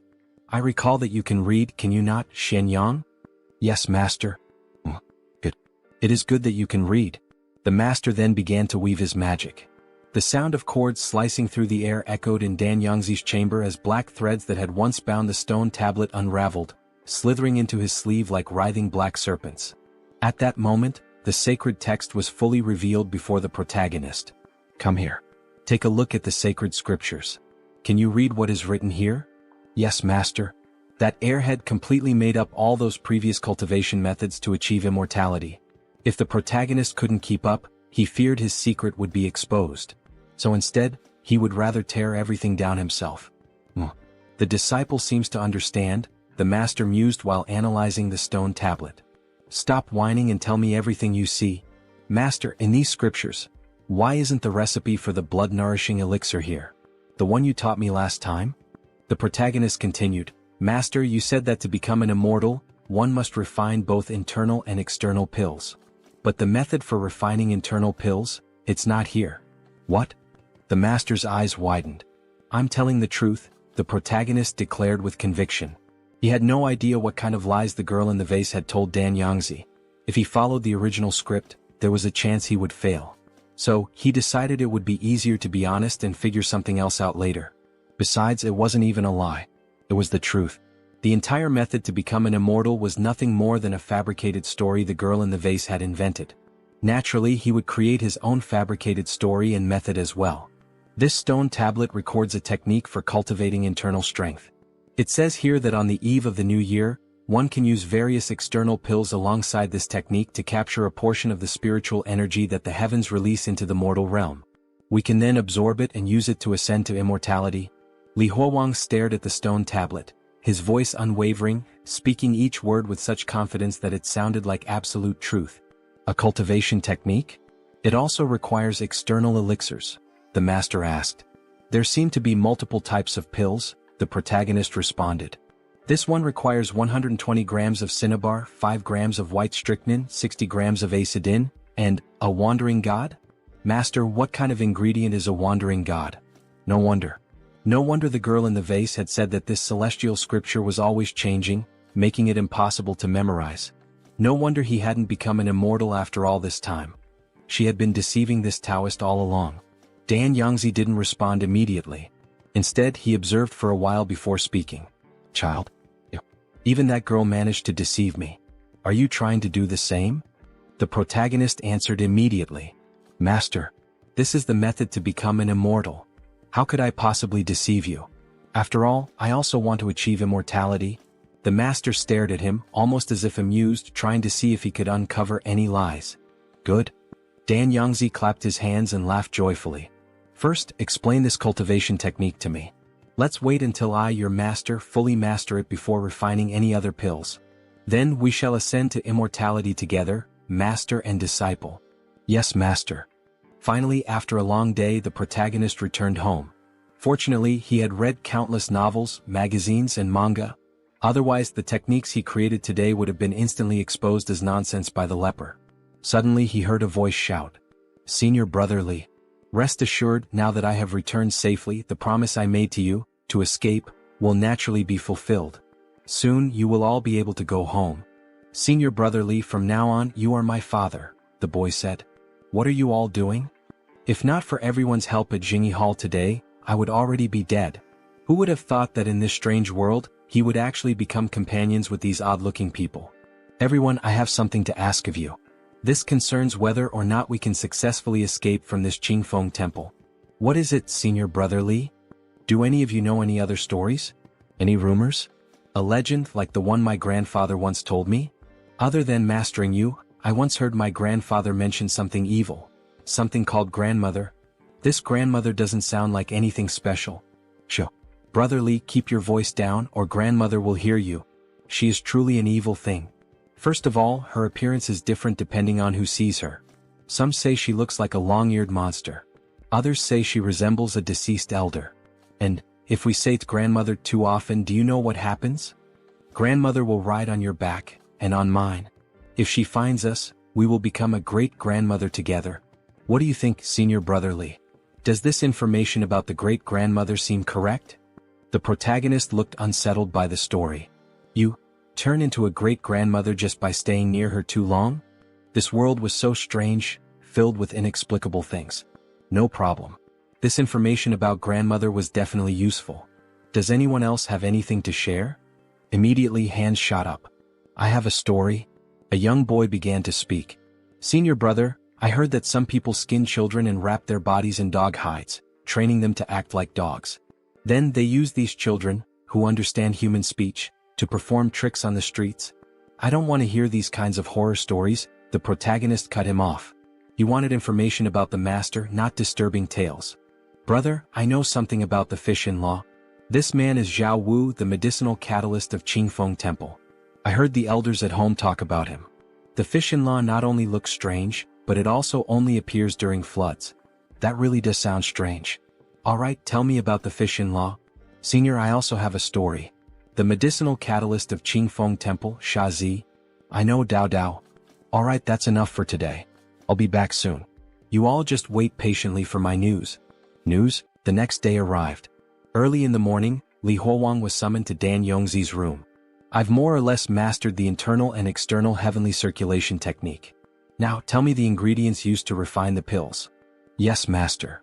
Li Huowang approached the stone tablet and once again began to inspect it, trying to make his words sound as convincing as possible. "Take 2 hearts of the mountain grandma and extract their essence." "Master, what is this?" Meanwhile, Dan Yongzi paced back and forth in his room, his face full of uncertainty. "Is that so? Do I really need something this vile to become an immortal? Master, what is a mountain grandma?" "Ignore it. Keep reading. 1 companion fish. Take its gills and soak them in 100 grams of A-stin." Li Huowang combined his own knowledge with Xiaowu's, carefully crafting an incredibly believable pill recipe. It had taken him the entire night to consolidate all the information. After he finished reading the fake pill's ingredients aloud, Dan Yongzi unexpectedly grew excited, muttering to himself. Once he compiled and analyzed the ingredients in his mind, he was stunned. Yes, that's right. A-stin is naturally cold, so it must be balanced with something of a hot property like a companion fish. This is incredible. And to think we would need the hearts of mountain grandmas to refine a pill. Why did I never think of this before? Since humans can be refined into pills, then it stands to reason that evil beings like these could also be used for the same purpose. Dan Yongzi reasoned with himself, trying to justify the ingredients. Li Huowang realized that Dan Yongzi could be extremely intelligent at times, yet utterly foolish at others. He never trusted anyone but himself. Ultimately, everything came down to superstition. In a world without gods or demons, being superstitious would be considered foolish. But even in a world full of supernatural beings, being overly superstitious was still foolish. Just then, Dan Yongzi reached into his sleeve and pulled out a bronze handbell with a noticeable dent. Li Huowang immediately recognized its resemblance to the bells used to control zombies in movies he had seen before. Dan Yongzi shook the bell violently, and a piercing sound rang out. It was so loud that Li Huowang felt as if his head would split apart from the pain. He barely had the strength to close his ears and grit his teeth. At the same time, he realized that the bell affected not just his hearing, but also his vision. Everything around him twisted and distorted, as though the entire world were being shaken. What is this? What is Dan Yongzi doing? Did I make a mistake? Have I been found out? Just as Li Huowang feared he had failed, he noticed the edges of everything around him. The corners of the table, the hems of Dan Yongzi's sleeves, even the borders of the sacred text, starting to gather in front of Dan Yongzi. He couldn't clearly see what was forming, but he knew one thing for certain. It was made from the edges of everything around them, and it was alive. For a moment, Li Huowang thought he was hallucinating and shook his head. But then, right before his eyes, the thing split into two. As he stared at the two wriggling entities in front of Dan Yongzi, a hunch formed in his mind. Are these the creatures that will gather the ingredients for Dan Yongzi? Just as that thought crossed his mind, he saw Dan Yongzi lower his body, scoop up a handful of dirt and shove it into his mouth. Then, in an unnaturally distorted voice, he spoke to the creatures. His voice was bizarre, unnatural, yet the creatures understood him. As soon as Dan Yongzi finished giving his instructions, they quickly disappeared. When they departed, everything returned to normal. Dan Yongzi, looking pleased, said, "Don't worry. Even if the ingredients listed in the sacred text are difficult to obtain, I can still get them. It's a good thing I still have people outside to rely on." Li Huowang responded with admiration. "Yes, Master is someone who will definitely achieve immortality. Nothing in this world is too difficult for you. But Master, what were those things?" Dan Yongzi glanced at him and said, "It seems you still have much to learn. Those are the wandering gods mentioned in the sacred text." Due to the dangerous situations Li Huowang had been in for the past few months, he had never had the time to consider these things, nor had he taken the opportunity to truly contemplate the nature of the world he was now living in. What exactly was a mountain grandma? What were the wandering gods? None of these things had existed in his original world. If it weren't for the pork and lamb he had eaten here, he might have thought that nothing in this world was ordinary. Dan Yongzi placed the bronze bell back inside his sleeve and said, "This is a good treasure. I had to use a lot of my power just to take it." "Take?" Li Huowang asked. "Yeah, of course I had to take it from someone else. Do you think anyone would just give it to me for free?" Dan Yongzi said matter-of-factly. "That's what I should do if someone has something that I don't. I learned that lesson when I was 5 years old, the day someone snatched a bun from me. When I was younger, I robbed people and took their money. Then I started stealing techniques, treasures, even disciples. I've even taken the entire Zephyr temple for myself. And look, even the statues of the three deities haven't condemned me." Dan Yongzi's voice was filled with satisfaction. "You should listen carefully when adults speak. That is what it means to have manners. I'm only teaching you this because I treat you like my own family." Li Huowang hesitated for a moment before asking, "But Master, what if you can't take something away from someone else?" Dan Yongzi sneered. "Can't take it? Then I join forces with someone else to try and take it together. You're literate, yet you don't know how to use your brain? If I still can't take it, I'll poison them. If poisoning doesn't work, then I'll frame them. Do whatever it takes, use every underhanded trick possible. Just get what you need." Those few sentences alone were enough for Li Huowang to fully understand Dan Yongzi's way of doing things. He would stop at nothing, using any method necessary to obtain what he wanted. Li Huowang responded, "Master, you are quite wise." Dan Yongzi laughed coldly. "Yeah. So what if I can't read? So what if I don't understand many things? They called my ways vile and evil. Fine. Then I'll become an immortal and show them exactly who is stupid and vile." His last words came out as a shout, his ugly face contorted with rage. Li Huowang didn't know who Dan Yongzi was referring to, but it was obvious that there was a deep grudge between them. From that moment on, Li Huowang spent nearly all his time with Dan Yongzi, eating, sleeping, and researching the path to immortality together. During this period he refined the recipe bit by bit, making the sacred text's method appear increasingly credible. Before long, the ingredients Li Huowang had requested arrived. One of them was sticky, pale white, and covered in soft black fur. The other was a lump of faintly glowing black boils. The sight of them filled Li Huowang with both disgust and awe. Disgust at their repulsive appearance, and awe at Dan Yongzi's ability to actually obtain them. "Master, should we refine them now?" he asked. Dan Yongzi shook his head. "No need. There's still some time before the new year. Let's have our New Year's Eve meal first." Li Huowang was momentarily stunned by these words. A New Year's Eve meal? Was this some kind of tradition? Without hesitation, he followed Dan Yongzi out of the pill refinement room, making their way to the cave where meals were typically eaten. The other three disciples, Chang Ming, Chang Ren and Xian Yuan, were already there waiting. When Dan Yongzi saw the empty table, his expression darkened. "Why have you not set places for the deceased disciples? Hurry and prepare their utensils. We must welcome them properly for the New Year celebration." Soon each dead disciple had their own set of utensils, placed neatly at the round table. Only then did Dan Yongzi's expression soften with approval. He took his seat at the head of the table while Li Huowang sat to his right. The left side remained empty. That seat was reserved for Jiang Kuan. "Bring out the dumplings." Assistants entered carrying a steaming plate of dumplings. The fragrant aroma filled the cave as they carefully used metal spoons to place the dumplings into everyone's bowls, including the ones prepared for the deceased disciples. Dan Yongzi chuckled. "Ho ho, the new year is almost here. Relax and eat." Despite his words, no one touched their food until Dan Yongzi took the first bite. He picked up a white dumpling with his chopsticks and placed it into his mouth, chewing with satisfaction. The pork lard and chives blend together quite well. He suddenly paused, biting down on something hard. "What's this? Corn? Ah, a sign of good luck." Li Huowang stared at the dumplings in his bowl for a long moment before finally taking a bite himself. Dan Yongzi watched him eat and grinned. "You all are lucky being able to enjoy dumplings like this. When I was your age, I didn't even know what dumplings looked like. I had only ever heard of how delicious they were. Then one year, during a New Year celebration, I caught a whiff of an amazing aroma coming from someone's house. That was the first time I saw dumplings. I didn't even bother playing with their beautiful daughter that day. I simply cut her down and went straight for the dumplings cooking on the stove. I must have eaten at least 1/2 kilogram of them. Back then the stuffing was the same, pork lard and chives." The other disciples only smiled weakly at the story, while Li Huowang quietly stuffed his cheeks with food. Dan Yongzi noticed the tears welling up at the corners of Li Huowang's eyes and sighed. Without saying a word, he picked up his own bowl and placed it in front of Li Huowang, giving him his share of dumplings. "Sigh. Looks like you've had a tough life too. Eat slowly. Don't choke." The New Year's Eve dinner of 5 continued, the only sound in the cave being the clinking of bowls and chopsticks. Just when Li Huowang thought they would move on to refining pills, he saw Dan Yongzi pull out a stack of red envelopes from his sleeve, handing them out to each disciple, including the dead ones. "Come now, the new year is almost here. Place them under your pillows." Dan Yongzi sighed as he watched them take the envelopes.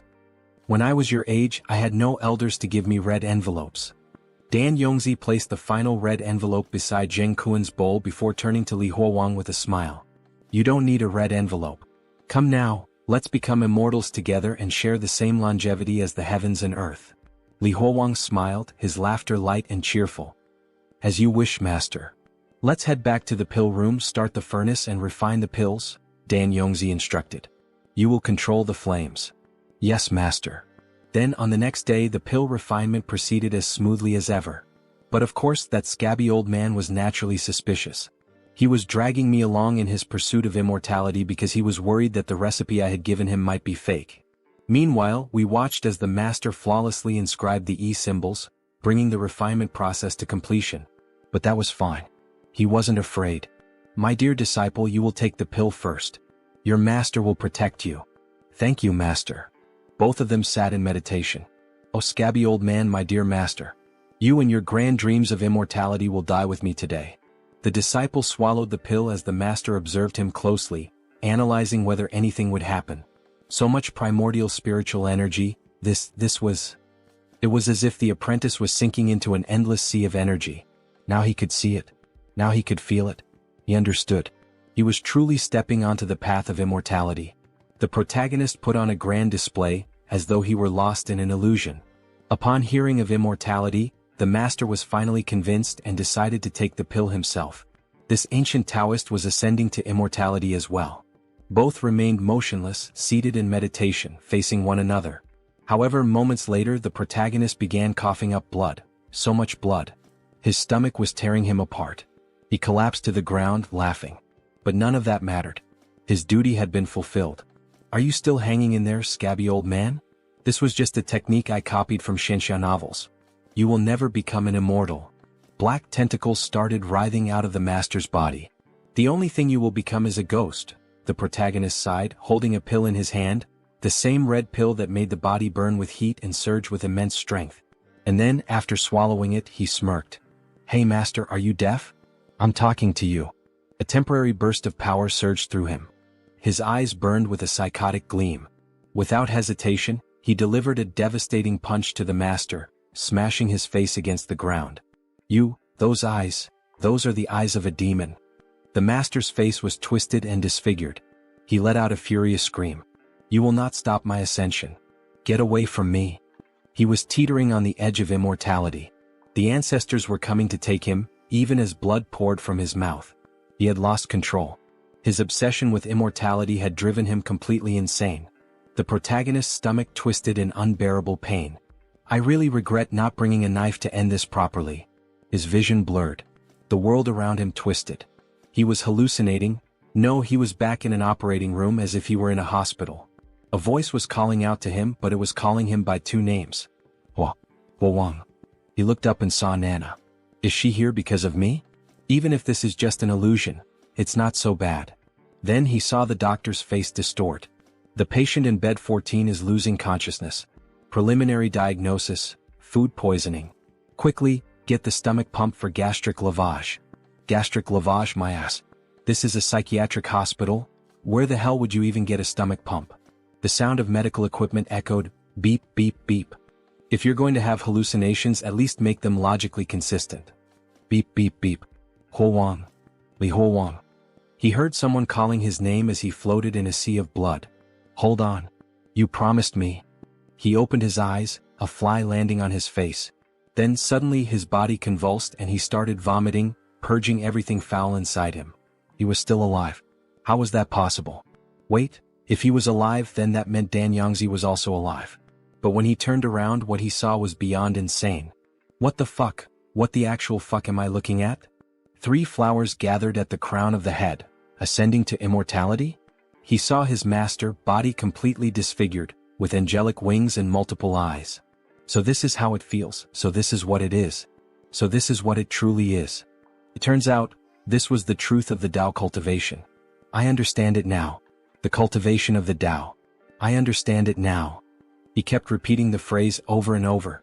But then, the monstrous structure that his master had become suddenly exploded, unleashing a gruesome rain of blood, scattering flesh and gore in all directions, leaving the protagonist completely drenched in red.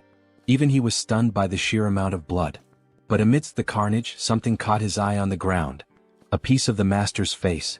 And then he started laughing hysterically. He. So it's official now. Li 2 is really dead, right? But, why wasn't the protagonist dead as well? Those hallucinations, what were they really? What was he supposed to do next? Before he could think, 2 figures appeared before him. Hey, what kind of demon are you? Where is our master? Him? He's the one you're stepping on. That's him. The 2 senior disciples, Xianyang and the others, refused to believe it. You're lying. The master wouldn't die. Look at this face. He's really dead. Li 2 had slaughtered countless people in his lifetime. He should have died long ago. But that wasn't why I killed him. It was purely personal resentment. Before he could finish speaking, the 2 disciples turned and bolted. At least let me finish before you run off. The protagonist rang the bell, calling out. Everyone gather here. Li 2 is dead. You're all free to go home now. The others stared at him in disbelief. That piece of skin, was that really Li 2? No doubt about it. It was him. Let's hurry. Run, follow us. We can finally go home. Everyone leave now. Dan Yangzi is dead. We can all return home and celebrate the new year. Li 2 is dead. Where are you all from, brothers? Let's travel back together. Brotherly, we can finally go home. But as they made their way out, a sound reached their ears. They turned their heads slightly and saw the 3 remaining disciples locked in a fierce battle. Xianyang. Hurry. Let's kill these 2 accomplices of Dan Yangzi. Then we can share the heavenly book together. Xianyang, if you don't want to die, get out of here now. The master taught you the Tao of alchemy. In a situation like this, do you really think you can stand against the two of us, who practice the Tao of the sword? So, in the end, this is all about the heavenly book. But that wasn't really a book that granted immortality. It was just an old scripture. Senior brothers, why don't you come with us instead? Xianyang, if you're not interested in the book, then leave now. Otherwise we will kill you. Alright, so they will go first. Those 3 older brothers will keep fighting among themselves. We'll meet again. Then the protagonist begins to ring the bell. Everyone who wants to go home, follow closely behind. Don't get curious and don't look inside. The swords of the 3 older brothers show no mercy. Then they're finally out. We see them as if emerging from a cave into a forest. It looks like sunset with birds all around. Everyone is happy, at last they're going home. What joy. The sun is already high. Did he spend the whole night with the bald guy in the alchemy room? Senior brother Li, let's go too. Wait a moment, says Huowang as he gently holds her hand. Then he places something in her palm. These are the last words and addresses left behind by those who died here. After you leave, remember to find someone to go with you and take these back to their families. Senior brother, what do you mean he's not going home? Forgive me, but Huowang no longer has a home. So he returns to the temple. Where else could he go? That place is all he has left in his memories. Speaking of which, today is the first day of the lunar month, and he hasn't eaten that disgusting black tai sui this month. The effect that suppresses the hallucinations is about to wear off? Even if it's not real, it doesn't matter. Let him see Nana one more time, just once is enough. Then, as he closes his eyes, he begins to sink into a deep ocean of blood, as if his mind is emptying. However, before he reaches rock bottom, he hears the sweet voice of the white-haired girl. Senior brother Li. At the same time, Nana pushes him from the other side. Li Huowang. Senior brother Li, let's go together. There's no need. It's alright here, he's used to being here. Well, since senior brother Li wants to stay, why don't they just leave? Be quiet. Don't you dare say that again. Everyone falls silent after hearing the sweet girl shout at them. Senior brother, if he can't go home, he can go to her home. Her home is very spacious and the east wing is empty too. Senior brother, he's not completely alone. Huowang, you still have her. Li Huowang. He can't give up on himself. Can he hear that? Beep, beep, beep, son, you can't die. If he dies, how will his father and mother go on living without their son? Huowang, beep, beep, beep. Then once again that butterfly appears in the protagonist's eye. Li Huowang. Nana, that voice is yours, Li Huowang. He quickly gets up and tries to grab her. Nana, I knew that was your voice, hold me. Huowang. Promise me that no matter what he encounters, he will never give up. He has to live a good life, alright? Alright, Nana, I promise you. Senior brother Li, let's go. It's uncomfortable for her to stay in that position. Then he realizes that this whole time he has been speaking to her, and not to Nana. Or maybe she and Nana are the same person. Huowang doesn't know what to think anymore. Alright, here, take this back. None of us here can read it, so returning their last words is something he must do himself, senior brother Li.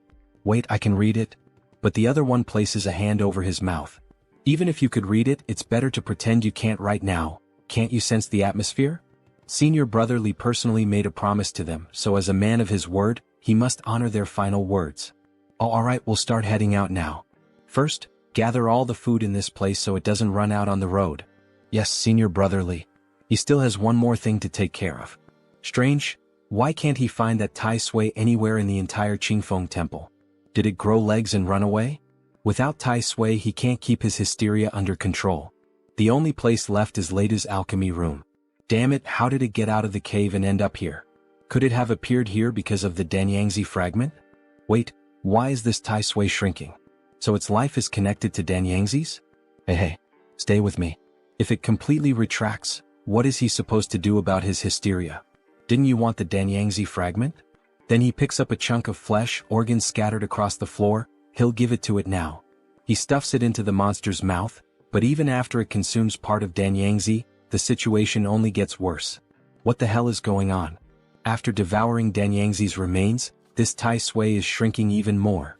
No, he can't waste it, not even if it dies. Dried food, travel expenses, and a few spare sets of clothes. They should have taken everything useful from Qingfeng Temple. This should last them for a good while. She wonders how senior brother Li is doing. As she gets closer, she sees everyone gathered, murmuring something. So, This was the thing senior brother Li wanted to handle on his own? Damn it, if he had known it was this, he never would have followed his lead.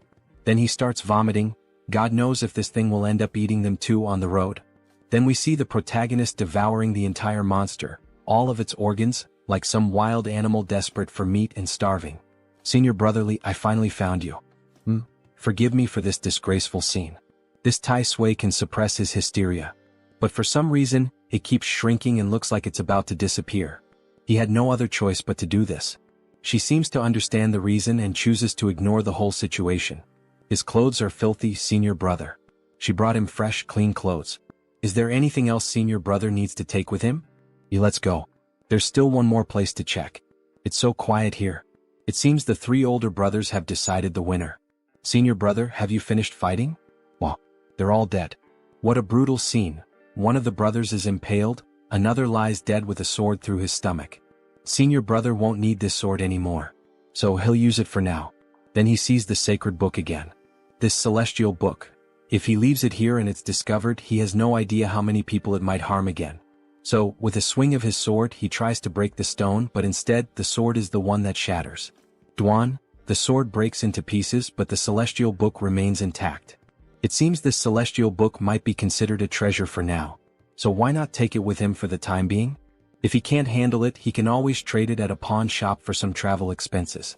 Senior brother Changren, he has a sword here, he'll take that with him as well. Rest in peace. Senior brother Li, are we about to move on? Let's go. Let's leave this godforsaken place behind. Before they leave, we see the mountain catching fire. Let everything here burn cleanly. What kind of people and events will he encounter in the future? Suddenly he finds himself looking forward to them. Senior brother Li, please slow down, her eyes hurt. She's crying, maybe it's because of her albinism? He then starts cutting a piece of cloth. Next time when the sun is high, you can use this fabric to cover your eyes. He ties it around, but she still can't see anything through it. That's alright, he'll hold her hand. Skinny child, is he done yet? Almost there, poot poot. Seriously father, do you really have to rush me while I'm taking a crap? Lu family's troop youngest son Lu Xiaozai. Then he hears something in the forest. Who's there? Show yourself. Ha ha ha, so it's nothing. Maybe just his imagination. He probably misheard. But something behind him starts laughing. Then the scene changes, we see a carriage with people hiding inside it. Father, what are we going to do? Asks Lu family's troop eldest son Lu Jiren. Father, think of something, says Lu family's troop eldest daughter-in-law Luo Wanhua. What could he possibly do in this situation? Lu family's troop leader Lu Zhuangyuan.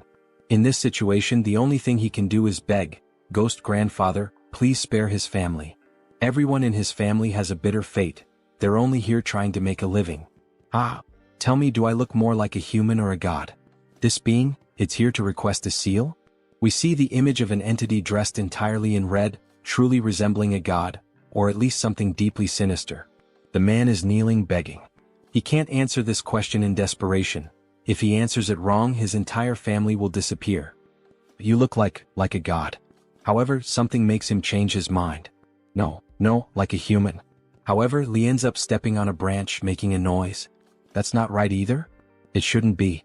He told you, senior brother, of course we'd find someone following this pile of crap. After all, it's still warm. That's disgusting. You idiot, you knew it was something gross, but you still lowered your head and followed it. Are you planning to eat that? Shut up for a minute. Damn it, senior brother Li, look, what is that?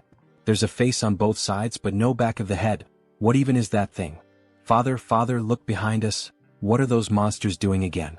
But in reality it was just the group walking. Who the hell is that brat calling a monster? Is he looking for a fight? Everyone hold up here for a bit. More people coming to the show. What the hell are you? I'm a human being. Don't I look like one? You look like garbage. He then draws his sword. Who cares what the hell it is? Striking first is the best defense. Then he charges swiftly at the monster, throwing his sword with tremendous force. However, the monster dodges the attack with ease. If physical attacks are ineffective, then let's try this instead. He rings the cursed bell, causing the monster to become paralyzed. The father and child are stunned by what just happened. The monster begins to slowly disintegrate. The copper bell is effective. Then the monster starts to rupture, releasing a dark aura, until it finally vanishes without leaving a single trace behind. Master, thank you so much for your help. My humble family has nothing of real value, but, yes, this is it. This cigarette clears the mind, it's a small tribute to show our gratitude. Thanks, old man, but he doesn't smoke. Do you know what we just encountered? Young Taoist, you don't know? That thing asking for a blessing. You're the one who drove it away, weren't you? Ichim, may I ask, sir, by any chance do you have a map of this area? We're not from around here and got a little lost in this forest. He doesn't have a map, but his family often travels through this region, so he knows all the roads here. Where are you heading, young Taoist? If we're going in the same direction, perhaps we could travel together. This Taoist seems to have real skills. That thing looked like it had latched onto us, so if we stay close, maybe this Taoist master can keep his family safe. However, our protagonist must first visit a few places. All of these brothers and sisters who accompany him were brought here by him. Therefore, he has the duty and the mission to return each one of them to their home. There are also some who will never be able to return home, whether because of abandonment, death, family problems, or other unresolved issues from before they were kidnapped.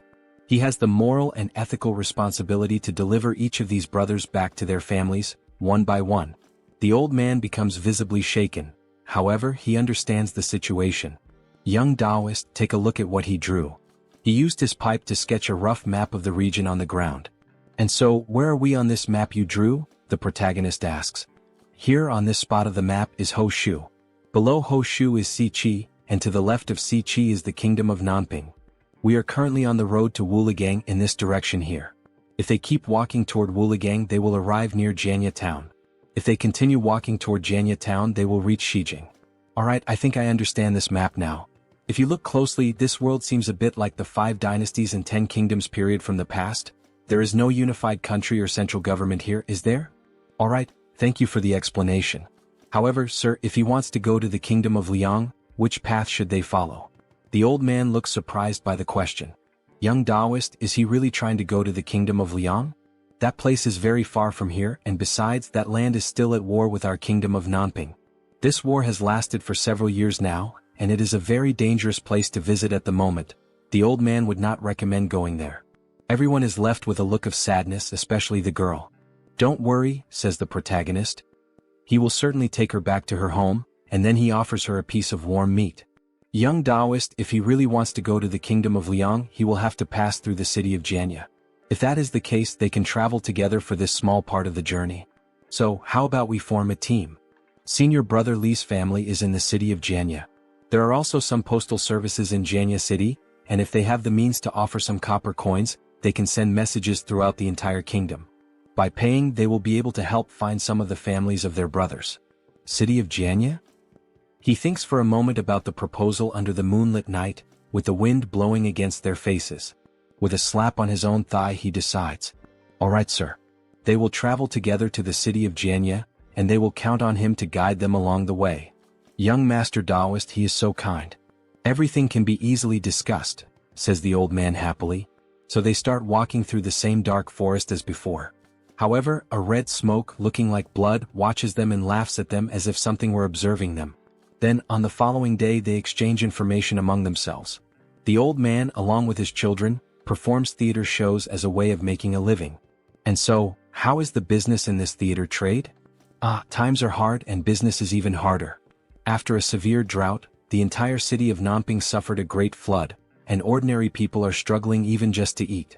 Look over there, we can see some people in the fields. Then they both continue talking as they travel. The old man, smoking and riding on the donkey, explains the business situation in more detail. Since common people have no money and are struggling even to afford a basic meal, there are even fewer who are willing to watch performances, give tips, or spend money. So, are there no more rich people in these regions? Like the nobility or wealthy landowners? These rich people do not even bother to hire a theater group for a funeral anymore. They just finish it off with a meal. Not even for branch ceremonies. Then they see 2 children playing and watching the group as they pass by. The tall young man tries to communicate with them with a smile on his face, but he ends up causing the opposite effect. The children scream, "It's a ghost," and the other starts shouting for his mother. The old man says, "How can we, singers, compare ourselves to the skills of the young Taoist?" The children run away, scared by their ugly faces. The young Taoist is so powerful at such a young age that his future achievements are limitless. It's not all that, he says, there's no need for flattery. Then, as they continue traveling, he takes the opportunity to ask the old man a question. These lands have really been without water and remained under severe drought for a long time. In any case, is there any well-known sect in this country of Nanping? A sect with special abilities, for example, people like him? Ah yes, special abilities, yes, they do exist. There is a sect in the city of Shijing. They are very good at helping people have children. Called, what is it called again? The old man is already going crazy from smoking that pipe so much. Right. If he gets to Shijing, he just needs to ask someone on the street and they will know. Then one of the old man's sons interrupts the conversation. Father, look ahead. We have finally arrived at Wuligang. They see a very humble village along a dirt road with dead plants, no water, and a large cloud of smoke rising from the town. Young Taoist, let's move to an open space at the entrance of the village and begin our performance. All right. The Lu family's theater troupe is about to start the show. Set up the stage. In the next scene, we see the protagonist lying down on a pile of hay, resting and thinking about life. Shijing. He wonders what kind of sects exist in Shijing and what they actually do. After all, asking for a child does not seem very trustworthy. But since they dare to establish themselves in a big city, they are probably not an evil sect. Then, something is placed over his face. He quickly gets up, startled. Senior sister, why on earth did you remove the blindfold we had put on her again? It is still daytime. Her eyes are going to water again. However, she ignores him with a beautiful smile on her face, giggling. Senior brotherly, look at this bronze mirror. They use this mirror for makeup in the opera. It shows a clear reflection. Look, the reflection is really very clean. Then she points to the protagonist, showing him his reflection. But in desperation he shouts, hey, wait a second. Senior sister, back at the Qingfeng temple, did he really look like this? With this same face shape? Eyes, nose? Yes, senior brother, it has always looked just like the way it is now, as reflected in the mirror. What's the matter? Senior brother, is there a problem or something strange about his image, about his reflection in the mirror? Bai becomes worried by this extreme change in his mood. After all, he has often shown signs of being unstable. No, it's nothing, don't worry. Looking at his reflection more carefully, he realizes that his new face resembles his face back when he was in the hospital, but with an older appearance. Back at the hospital, he was still in high school. How could he be this old? No, his mind is a mess and his memories are fragmented. His life truly feels like a joke. Meanwhile, off to the side, people start gathering around the square as they notice a red canvas being unfolded. Then the theater performance begins. The old man is dressed in traditional clothing, with a few black smudges on his face and a weapon in hand. Ouch. His cruel uncle has thrown him out of the house. Now it is the girl's turn to join the performance. Like a lone wild goose in the middle of the snow. Like weeds at the side of the road, trampled by everyone. His daughter and she are suffering from hunger and cold, which are unbearable. They can only beg for food on the streets, and the child starts crying from hunger. This is how the Lu family troupe performs. They earn their money through hard work. Everyone in the audience starts getting excited with the performance. Suddenly, the old man sees the protagonist from afar in the crowd. Young Taoist. He runs over, abandoning the woman. Hello, young Taoist, he came at the perfect moment. What is the problem? The old man's business is facing some trouble. Could he help him? Master Lu, he does not know how to sing opera. He is afraid he will not be able to help him with his problem. No, young Master Taoist, he doesn't need to sing opera. It is something else he can help with. There is a rich local family here in Wuligang, the Hu family. Master Hu has just asked someone backstage to invite him. He wants me to perform a ghost play at his house. To perform a ghost play? Does he mean to perform a play for ghosts? Wait, Senior Li is surprised. Oh my god, certainly not. This so-called ghost opera is actually just performing a play in the ancestral hall, facing the ancestral tablets. It is nothing too serious. If it is only that, then what problems are there with this business? Why doesn't Master Lu handle it himself? Because, he then sighs before explaining, because this is also the first time he will be performing a ghost play and he feels a bit uneasy, he knows. So he would like to invite him, a Taoist master, to be there and help keep him calm. Master Lu, he apologizes, but this is something he cannot help with. He generally tries to avoid these kinds of things. There is no way he would go out of his way to get involved. In the next scene we see a bit more of the city with people moving through it. Then we see the protagonist talking to someone in an alley. Senior brother Li, we don't have much food left. Even if we eat in moderation, it will only last 3 days. Is it because we have little money? She has a jade pendant that could be exchanged for money. She is worried about his innocence. Senior brother Li, there are no pawn shops in this village, so even if we wanted to exchange it for food, the villagers wouldn't have enough money. So that's how it is. However, their conversation is interrupted by the old man. Hey, hello young Taoist. Hi young Taoist. Master Lu, please reconsider the request made by this old man earlier. Master who is very generous with his payments. As for what the other side is offering for this deal. The old man excitedly proclaims the amount. 10 taels of silver. Master who is offering 10 taels of silver. If the young Taoist master accepts, each of us will receive 5 taels. Converted into copper coins, that's 5,000 copper coins, young Taoist master. Bai becomes interested and curious about the proposal made to Li. How much grain could this buy? It should be enough for us to travel for a good while. 60%. How about he keeps 60 and the old man takes 40? Young Taoist, he is begging you. It's not easy to make that much money these days. The protagonist hesitates, thinking about what to do. However, an unexpected doubt arises. Master Lu, is there a blacksmith in this village? He asks while holding the bell. What? A blacksmith shop? He will take the job, but first he needs to find a blacksmith and repair this bell because as you can see it's dented. Only after that will he be able to help. Then we hear the sound of a hammer striking hot iron. He starts to complain. Can't hammer, can't melt, so how can he fix this handbell?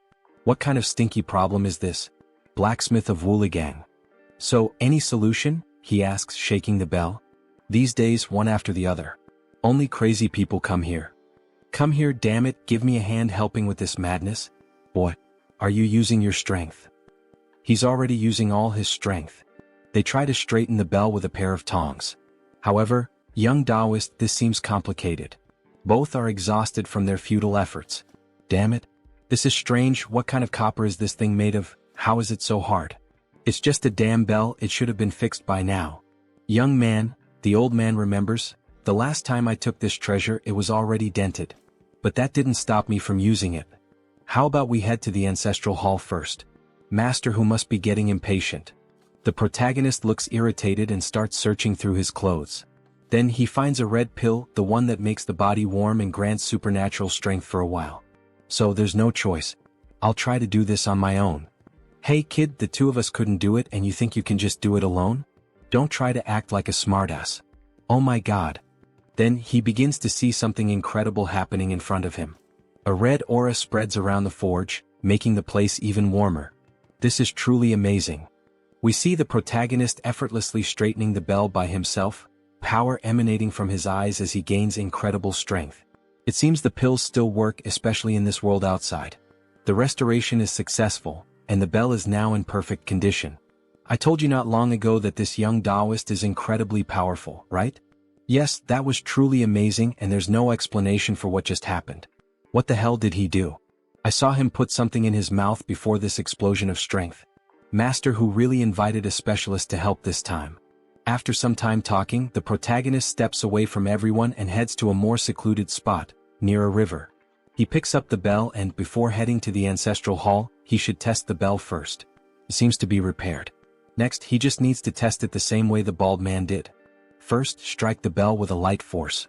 As he strikes the bell, the water begins to move evenly. It worked, he can imitate what that damn bald man did. Little by little, a monster begins to form from the water. Success, even though only one old man was summoned.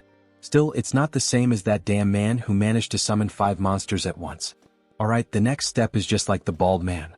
Grab a handful of dirt and shove it into my mouth. Then he starts chewing the dirt near the river. Can it understand my words? He asks, his voice distorted. Yes, it can understand. The monster really understood and spoke the same language. Alright, can it be used by me? He wonders. His voice, why is it so distorted? Once, 3 months of life exchange. Do less, this is expensive.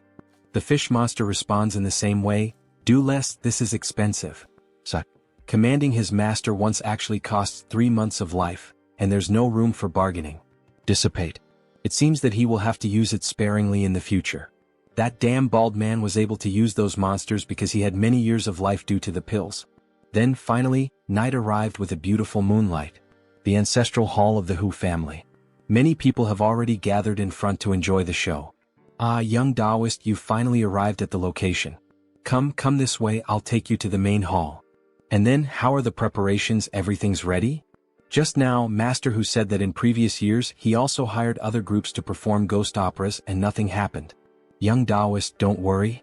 Alright. If Master Hu has ensured it, then there won't be any problems. Hey young Taoist, look, this is Master Hu, this is the young Taoist I told you about. With him here, it's guaranteed that everything will be safe. Oh? He will be relying on both of you tonight. Then we are introduced to the homeowner. Hu King, the wealthy master of Wuligang. But Master Lu, he remembers there being women in his troupe. Don't worry Master Hu, the women are just preparing outside and won't break your rules. If that's the case Master Lu, once the ancestors come out to watch the opera, we, the descendants who invited the performance, must leave. Please take good care of the ancestral hall. As for the opera, choose something cheerful, as the ancestors told us in our dreams that the underground is very quiet, and they want to watch something festive. Alright Master Hu. Also, when the opera begins, the living cannot speak to the performers so the ancestors aren't disturbed while they listen. Don't worry Master Hu, absolutely no rules will be broken.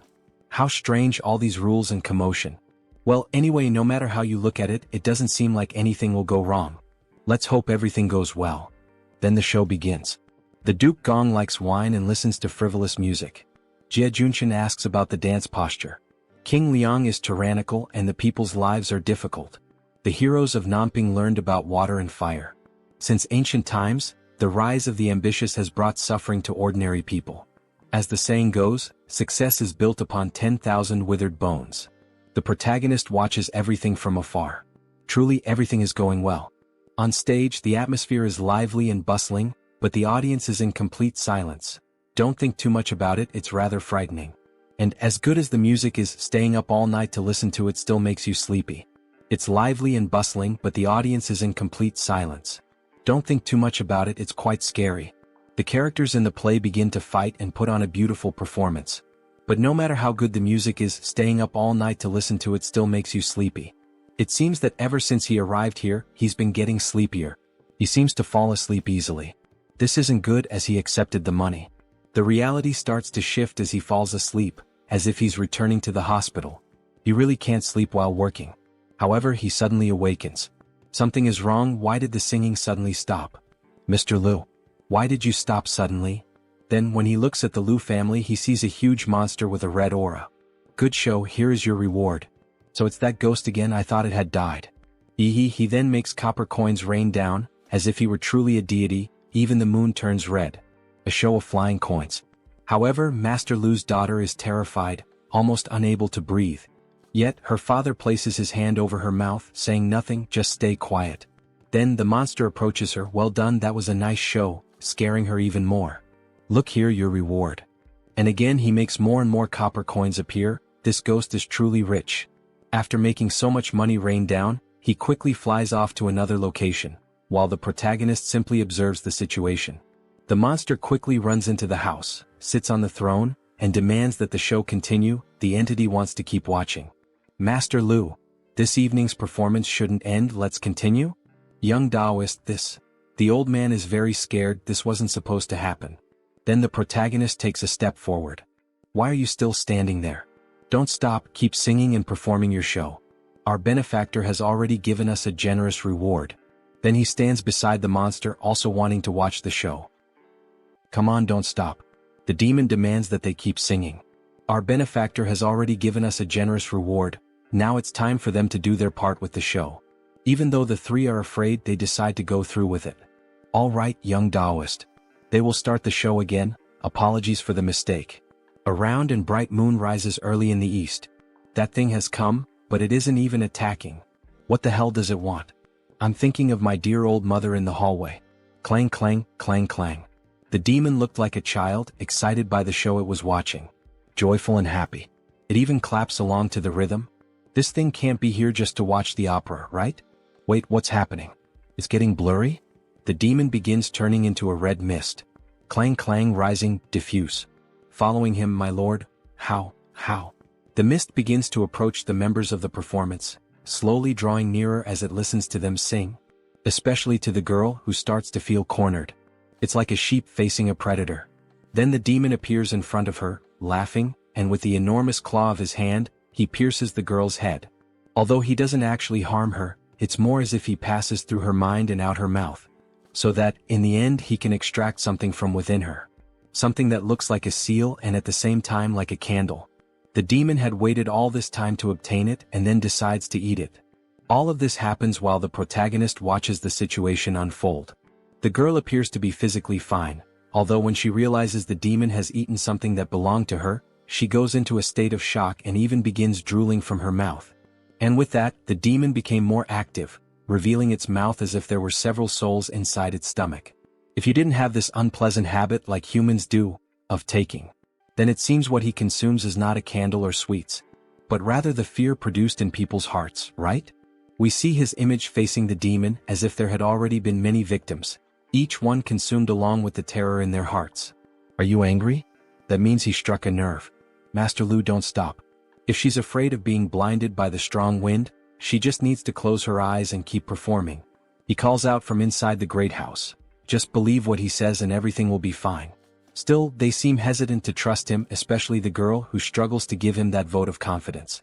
Yet even with the demon nearly taking full hold of her fear, she begins to sing again. The second clock ends, the shift and the change begin, and I sit in restless silence, my sleep uneasy. I have not failed the common people of Gu County. This golden decree calls upon me, for this reason? She sings with anger, and the demon begins to enjoy it once more. Aha, tell me, does he resemble a human or a god? The question is directed at the protagonist. You resemble a demonic spirit formed from a double-yolked egg, and with one sword strike, he tries to cut the demon. However, he ends up failing. Healing and health, just listen to the sounds of the fight inside the building. At 3 o'clock in the morning, a round and bright moon lights up the courtyard. The song and the performance continue, even with the intense fight between the two. The girl and the boy keep dancing, even surrounded by all that red mist that signifies the demon's presence. The girl, upon snapping out of the emotional shock, is startled to see our protagonist in the sky, fighting.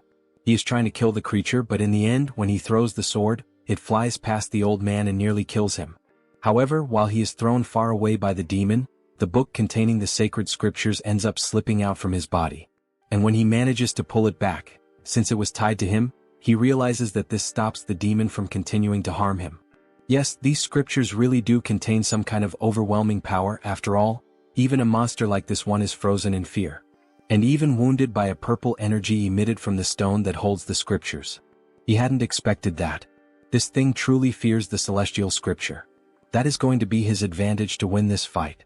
The demon now seems to want to retreat, because even it can't stand against that cursed stone. Aha, it looks like fortune has turned. Now it's his turn to counterattack with everything he's got, even if it means using that damn stone.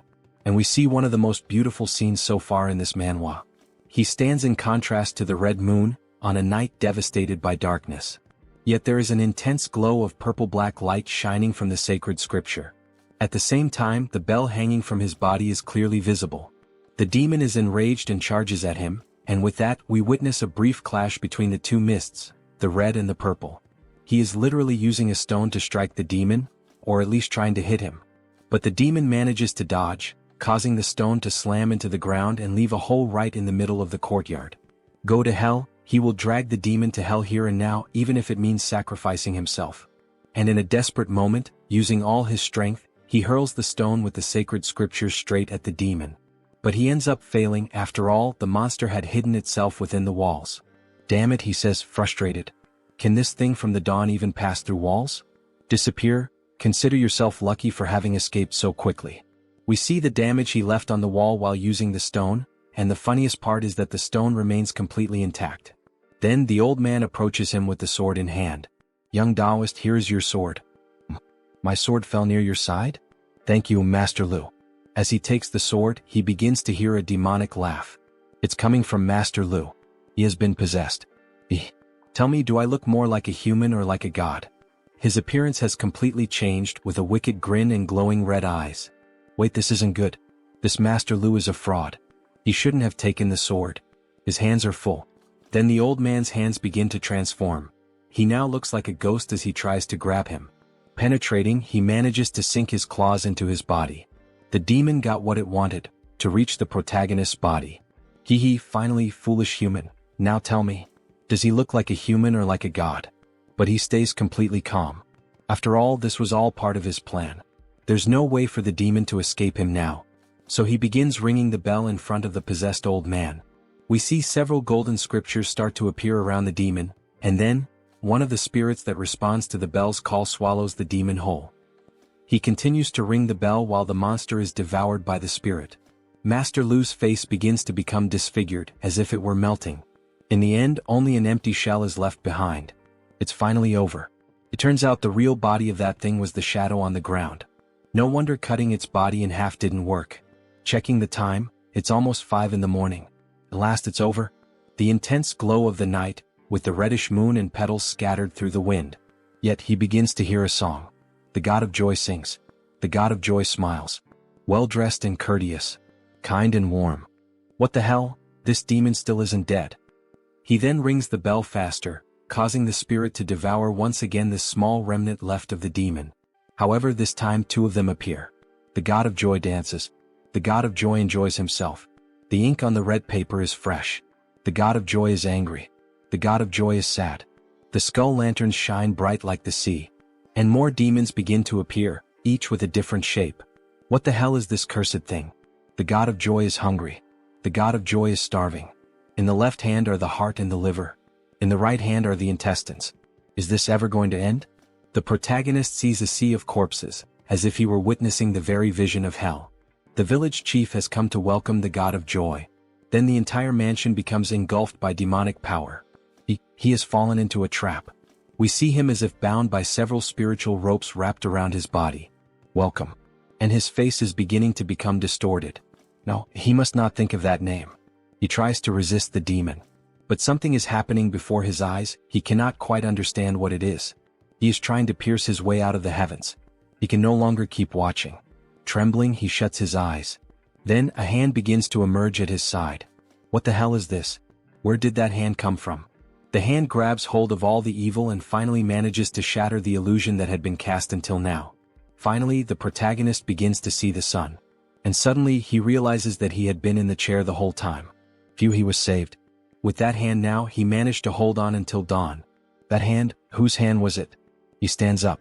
It shouldn't be the Lu family troupe. The sound of their performance has not stopped since then. Then some of the elder stones from that house begin to move. Wait, was it you who helped him? Then they start to fall. Even if it wasn't you, there's no need for such a strong reaction. However, the hand appears again, touching his shoulder, calling him child, just like his old master used to. Then, on the next day as the sun was rising. Excellent, excellent. The ancestors are very pleased with this offering. The incense and candles on the table were completely burned out, such an auspicious sign. Son of Hu King, Laji Hujiang. The plump man who arranged the performance. Mr. Lu, you gave it your all. Allow me to offer a toast in your honor. It's nothing truly, this old man was simply doing his duty. Then a child tugs at the old man's clothing. Were you the one singing in the ancestral hall last night? He heard everything from outside. You sing really well. Grandson of Hu King, Hu Xiaoya. He as long as young master who enjoyed it. Someone. Take the young master back to his room to study. He doesn't want to study. Put him down. Mr. Lu shows a look of sadness. Jiang tries to shift the mood. My apologies for this little commotion. Here are the 10 taels of silver we agreed upon, Master Lu. Please accept them. He has other matters to attend to, so he won't be staying any longer. Thank you for the reward, Master Hu. Then they finally finish their conversation and Lu's children speak to him. They finally finish talking. She wants to eat caramelized pork belly and roasted chicken. So while she runs off to get the food, Lu removes the dish from the table. Come over here, young one. Young Taoist, please eat first. What to eat? You all go ahead and eat first, don't worry about me. The Hu family had prepared truly rich and hearty dishes. It would be a shame if the young Taoist didn't try them. No rush to eat, Master Lu. Last night, you saw those memorial altars all collapse at once, didn't you? How would he know about that? She was singing on stage with her eyes closed the entire time. Is that so? The sound from last night, although very faint, was definitely unmistakable. That was the bald man's voice. No matter what world he's in, only that man would call him boy.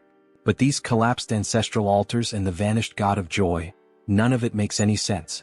Could it be the 3 flowers gathered at the crown of his head? Could he have truly become an immortal? Ascended to immortality? No. The cultivation method and the elixir were things he invented himself. There's no way he could have become an immortal.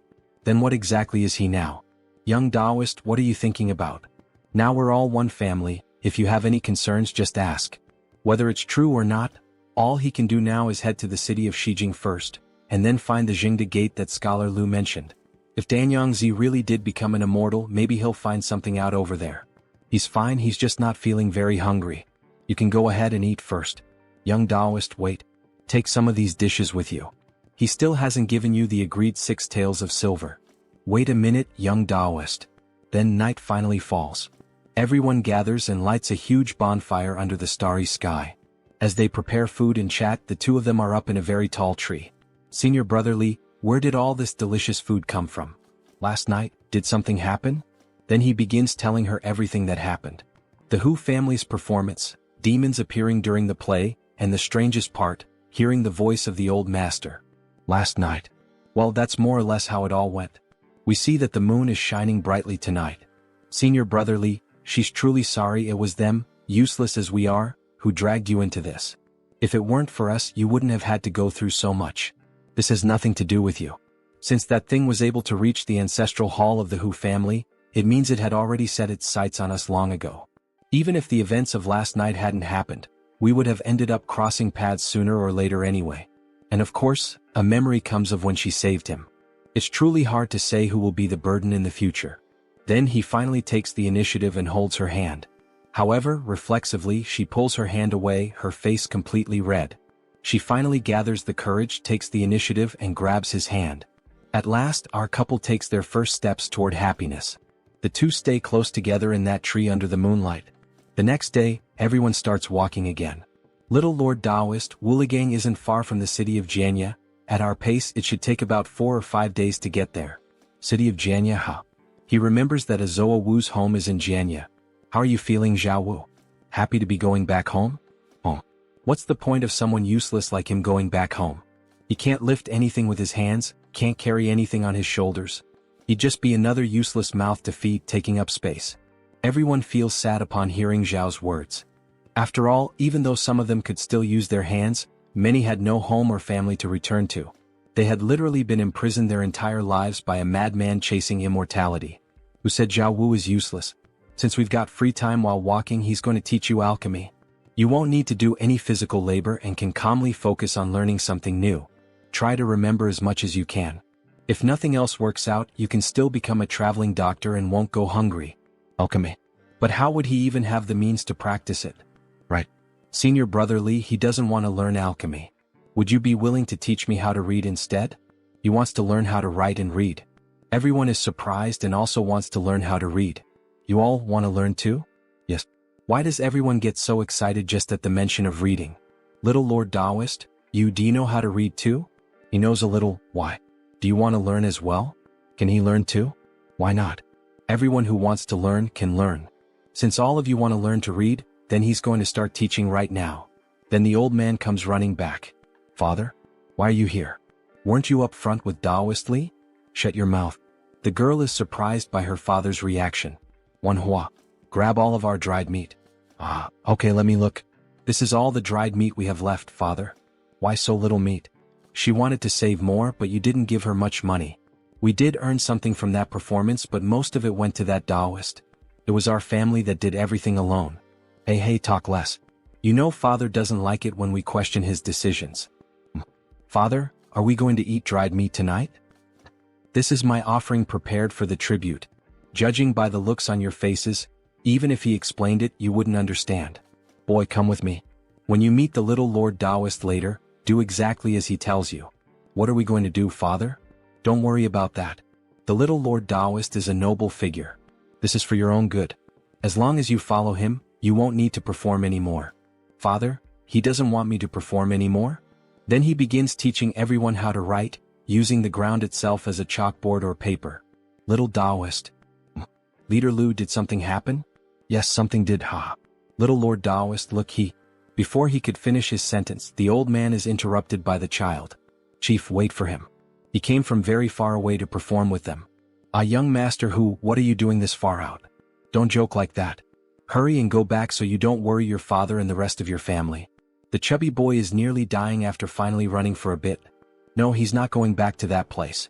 He wants to perform with all of them. He absolutely loved the dance and the performance. He'll never forget the look on his father's face when young Master Hu of the Hu family shouted that he wanted to learn how to sing opera. Back then he had no idea what singing opera really meant, but he would soon find out. Nonsense.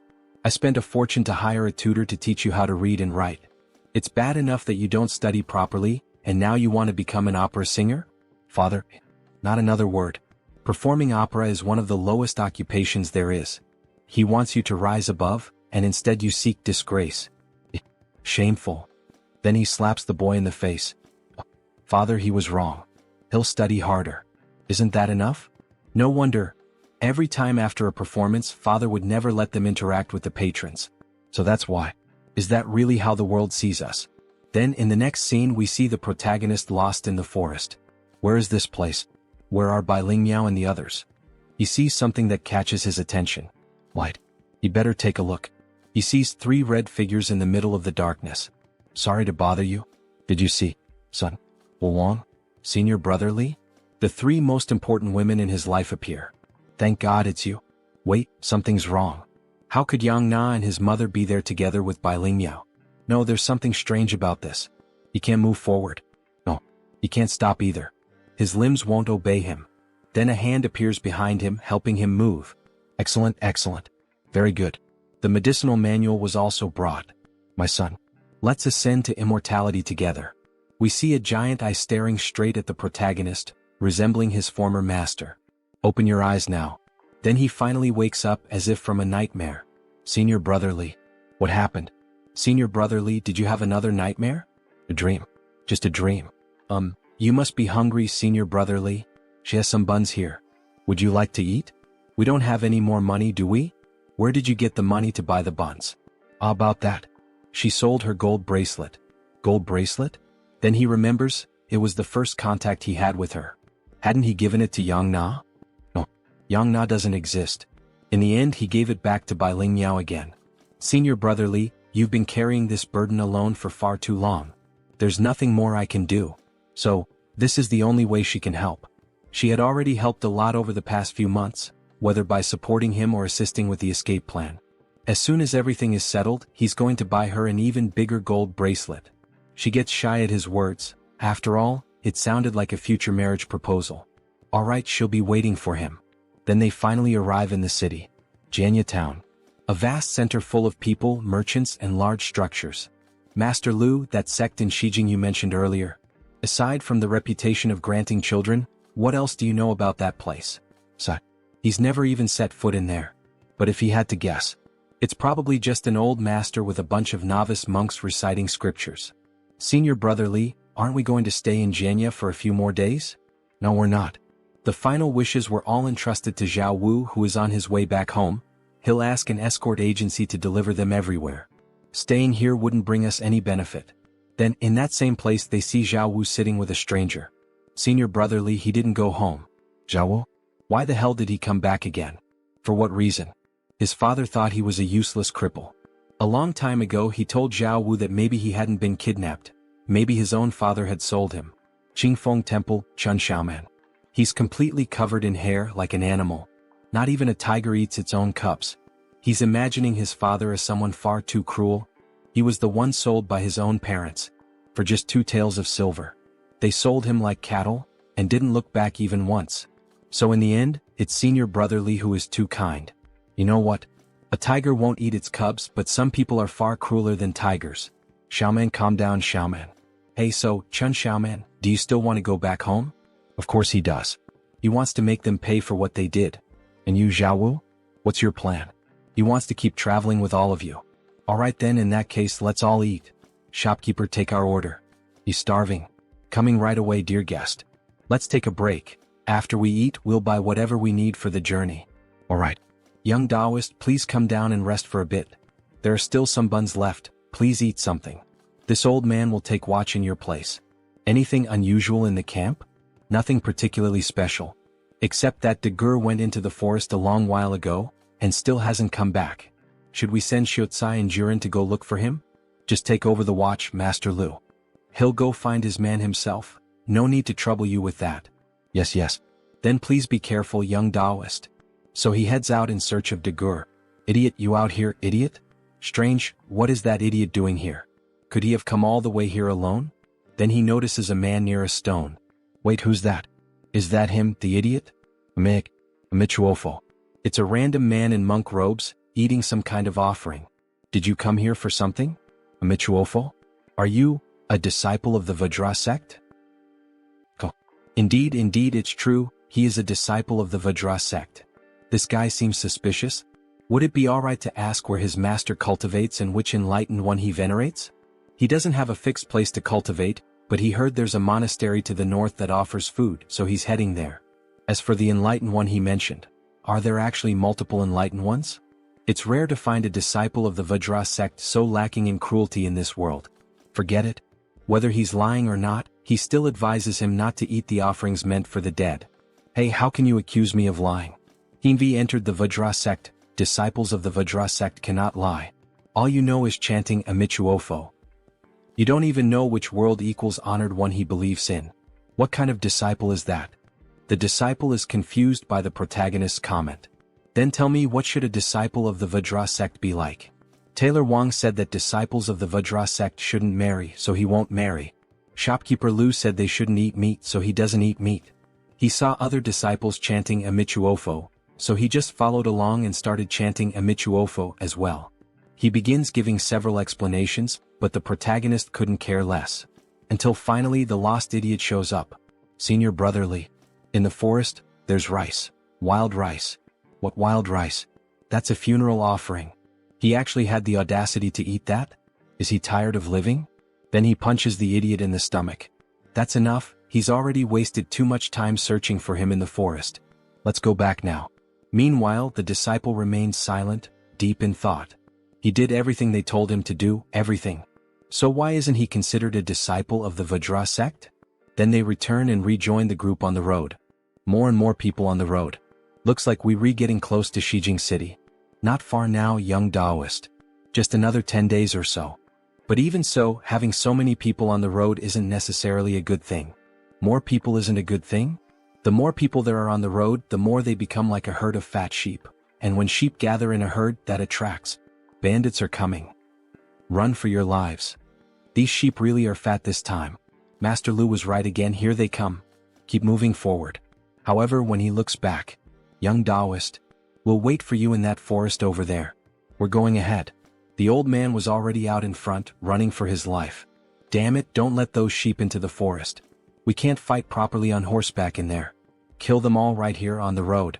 Then the bandit leader begins slaughtering all the civilians along the roadside. We see an old woman trying to run for her life, but of course being elderly she's quite slow and ends up falling behind. Haha, running at that speed? So slow? Are you in a hurry to die? Do you have any last wishes? Before he could cut the old woman in two, the disciple leaps in to save her. Though he ends up getting injured in the process. Yo, still have the nerve to save people? Old monk, you really aren't afraid to die. Amichuofo. Old Tang, the man who paints New Year's prints, once said, saving a life as a disciple of the Vajra sect is worth more than building a pagoda. Very well then. Since the old monk is so determined, he'll kill you first, then the old woman you saved, and then stack your heads into a tower just for fun. However, before he could kill the two of them, the bandit leader heard screams. There's something strange about this Taoist. Wait a second. No, don't come any closer. And just when he least expects it, our protagonist charges at him with full force. The bandit leader tries to defend himself with his sword. Damn it, this Taoist strength, it's not normal. Then, ignoring the sword completely, the protagonist breaks through it, cleaving the bandit's body clean in half. The other bandits, seeing such brutal violence, especially done to their leader, are stricken with fear. The chief is dead. This guy's too strange, fall back brothers. That Taoist might be from the Department of Celestial Observation. Though he managed to defend and kill the bandits, our protagonist's expression remains sorrowful. This world is still so full of sorrow even outside the cave. Then we see a heartbreaking scene, a little girl crying while her father and mother lay dead on the ground. The disciple begins to pray in a strange language and ends his prayer by saying, Amichuofo. standing atop a sea of blood from all the corpses nearby. Perhaps word had spread because of those fleeing bandits. We didn't encounter any more trouble on the way to Shijing. Except for that old beggar who claimed to be a disciple of the Void sect. Living off wild vegetables and the occasional steamed bun we gave him, he followed us the entire way. And so, after walking like that for more than 10 days. And so, they finally arrived. Shijing City. This journey drained me. To think all of that was just the road to Shijing. Will it be calmer inside the city, or is this where the real journey begins? Maybe it's time to rest our feet, find a good tavern, and perhaps figure out why that old beggar kept following us. I bet there's more to it. Little Taoist, let's hurry and get into the city. If we take too long, that cheap-in will be full. Go on ahead and take them with you. What about the young Taoist? What will he do? He's going to look for that sect he mentioned earlier, the one based in this city. He'll meet up with them later. We see that it's quite a prosperous city with tall buildings all around. The markets were bustling with people moving through the city, flower vendors, and a very picturesque scenery. Most sects are built atop mountains. But this one is right in the middle of the city, and the incense offerings are thriving. Zhengde sect. Didn't Xinyang mention that name before he died? Could this place really have some connection to Danyangzi? I found the place, but what do I do now? Just say I'm a disciple of Danyangzi? Heavenly honor. He's the last disciple of Danyangzi? Die wicked Taoist. No, he'll be struck down by the other disciples. Then a man appears. This benefactor? A Michuofo. He is Jian Dun, emerging from within the temple, a disciple of Zhengde. Master, it's an honor to meet someone of your standing. He is called Li Huowang. A Taoist disciple like you wouldn't have come all this way just to light incense and pay respects to the world-honored one, would you? Please come this way. They then sat down and began to talk. Please, benefactor. Accept this humble cup of tea. As expected of a disciple of the Zhengde sect. He truly seems like someone with a pure heart and free of desires. Chubby and bald as he serves the tea, he almost resembles the Buddha himself. Well then, how should he begin explaining the whole story? So he starts recounting everything that happened, from the human experiments, the pursuit of immortality, the deaths, and even Danyangzi's own death. Danyangzi is dead. Upon hearing these words, the calm disciple was taken aback and accidentally crushed the teacup in his hand. So the Zhengde sect really did have ties with Danyangzi? That old bull-nosed Taoist is truly dead. This matter is of great importance. Please, benefactor, tell us everything in detail. And so, after long hours of conversation, they finally finished. That's more or less how it happened. Grandmaster. In light of such circumstances, could it be that Danyangzi truly managed to become immortal? Or perhaps, he transformed into something else? Did you really hear Danyangzi speak into your ear? Absolutely true. It definitely wasn't an illusion because there was also something strange about the God of Joy. Benefactor Xianyang, he cannot make a decision on this matter alone. Please allow him to report this to the sect leader. He must trouble you to wait here for a moment. Although Jian Dun didn't say anything directly, his demeanor revealed something. As expected, the matter of Danyangzi is far from over. This is the inner hall of the Zhengde sect. The sect leader is just ahead. The leader wishes to meet with Benefactor Xianyang personally to discuss this matter. These are images of the central Vajra realm, of the world-honored one, the Tathagata. And he senses a strange smell. In the realm of accumulated fragrances of the east, the world-honored one imperturbable. In the realm of joy of the south, the world-honored one born of jewel. In the realm of bliss of the west, the world-honored one Amitba. In the lotus realm of the north, the world-honored one accomplished. Together they are known as the 5 Tathagatas of wisdom. Michuofo. This is Master Xinhui, leader of the Zhengde sect. Greetings. Greetings, sect leader. I am Xianyang. May I dare to ask, do you know what Danyangzi has become?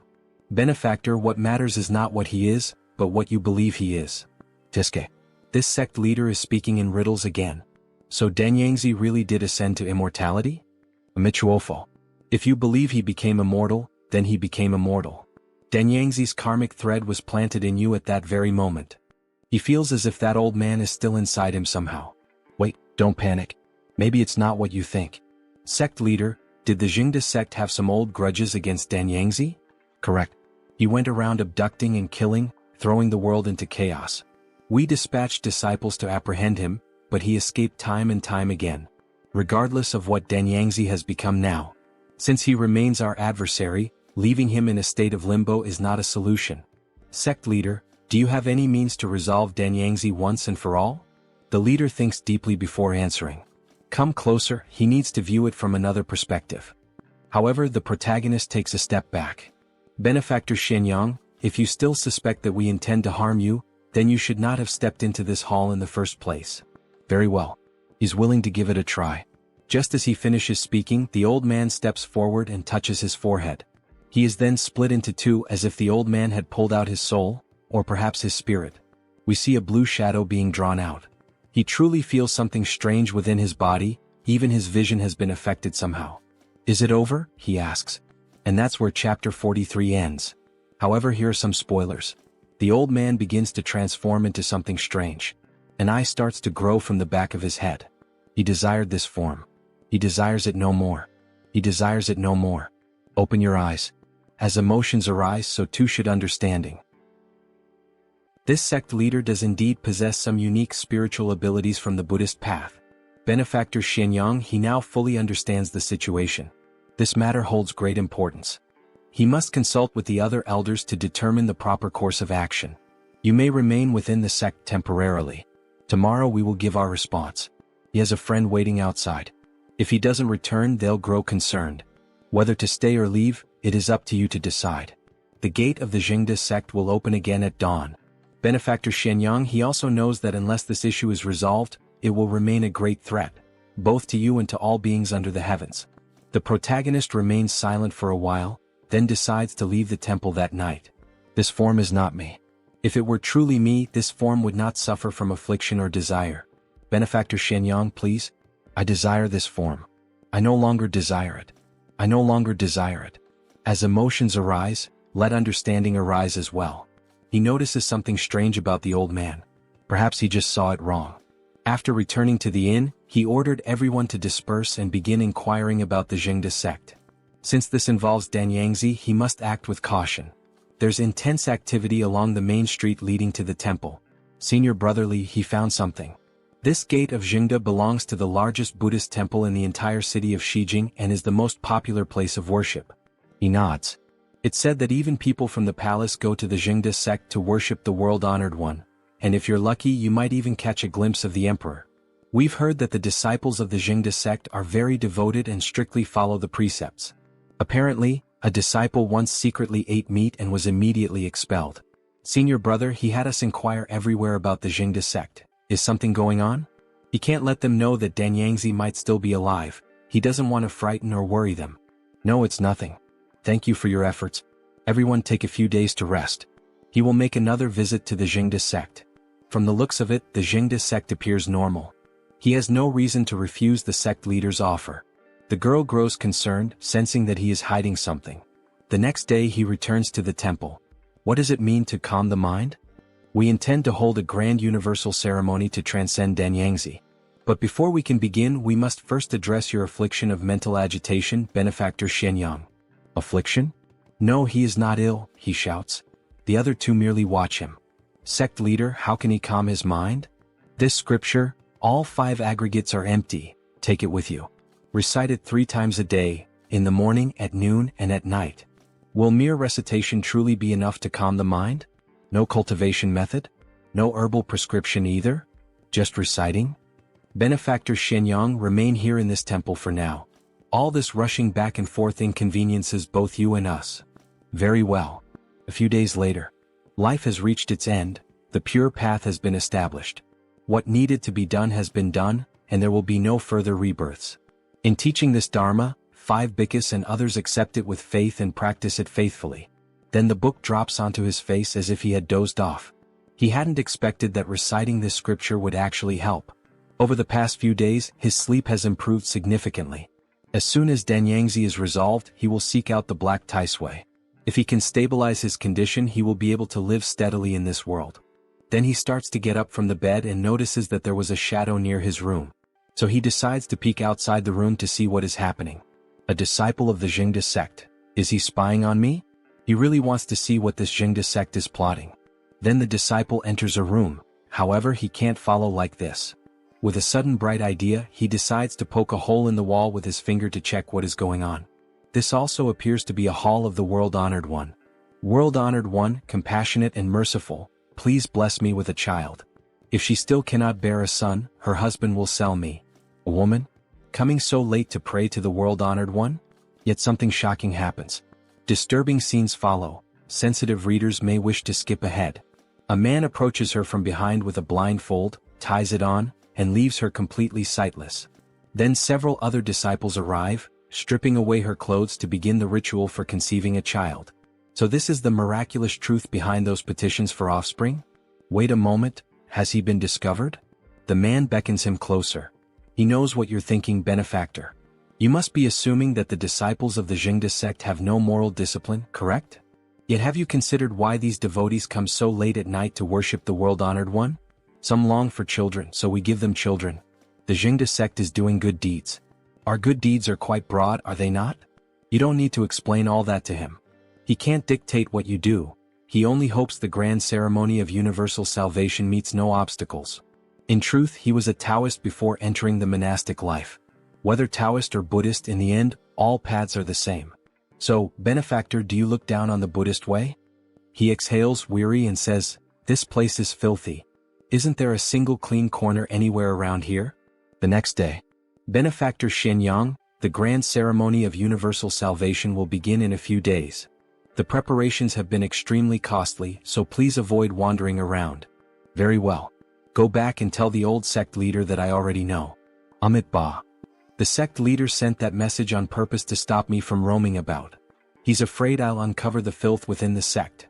Or is there another reason? Hey Taoist. Little Taoist. The old beggar? What on earth is he doing here? Hey, how did you get in? Ah, don't say that. The masters of the Jingda sect are truly kind-hearted. They saw I was a poor soul and let me stay in the sect doing odd jobs. This old beggar doesn't seem to understand anything. Why would the Jingda sect take him in? Could it be, they really are kind-hearted? How are things for you here? Actually, not bad at all. He eats until he's full every day and keeps himself warm. It's just that, he can't perform good deeds anymore, and that makes him a bit uneasy. Don't overthink it, just be happy you're not going hungry. Maybe he really is overthinking. Come here, little Taoist. He'll take you to see where he works. It's a huge place. Then he grabs the protagonist's hand and drags him along. Hey, wait. The sun is too strong today, let's go another day.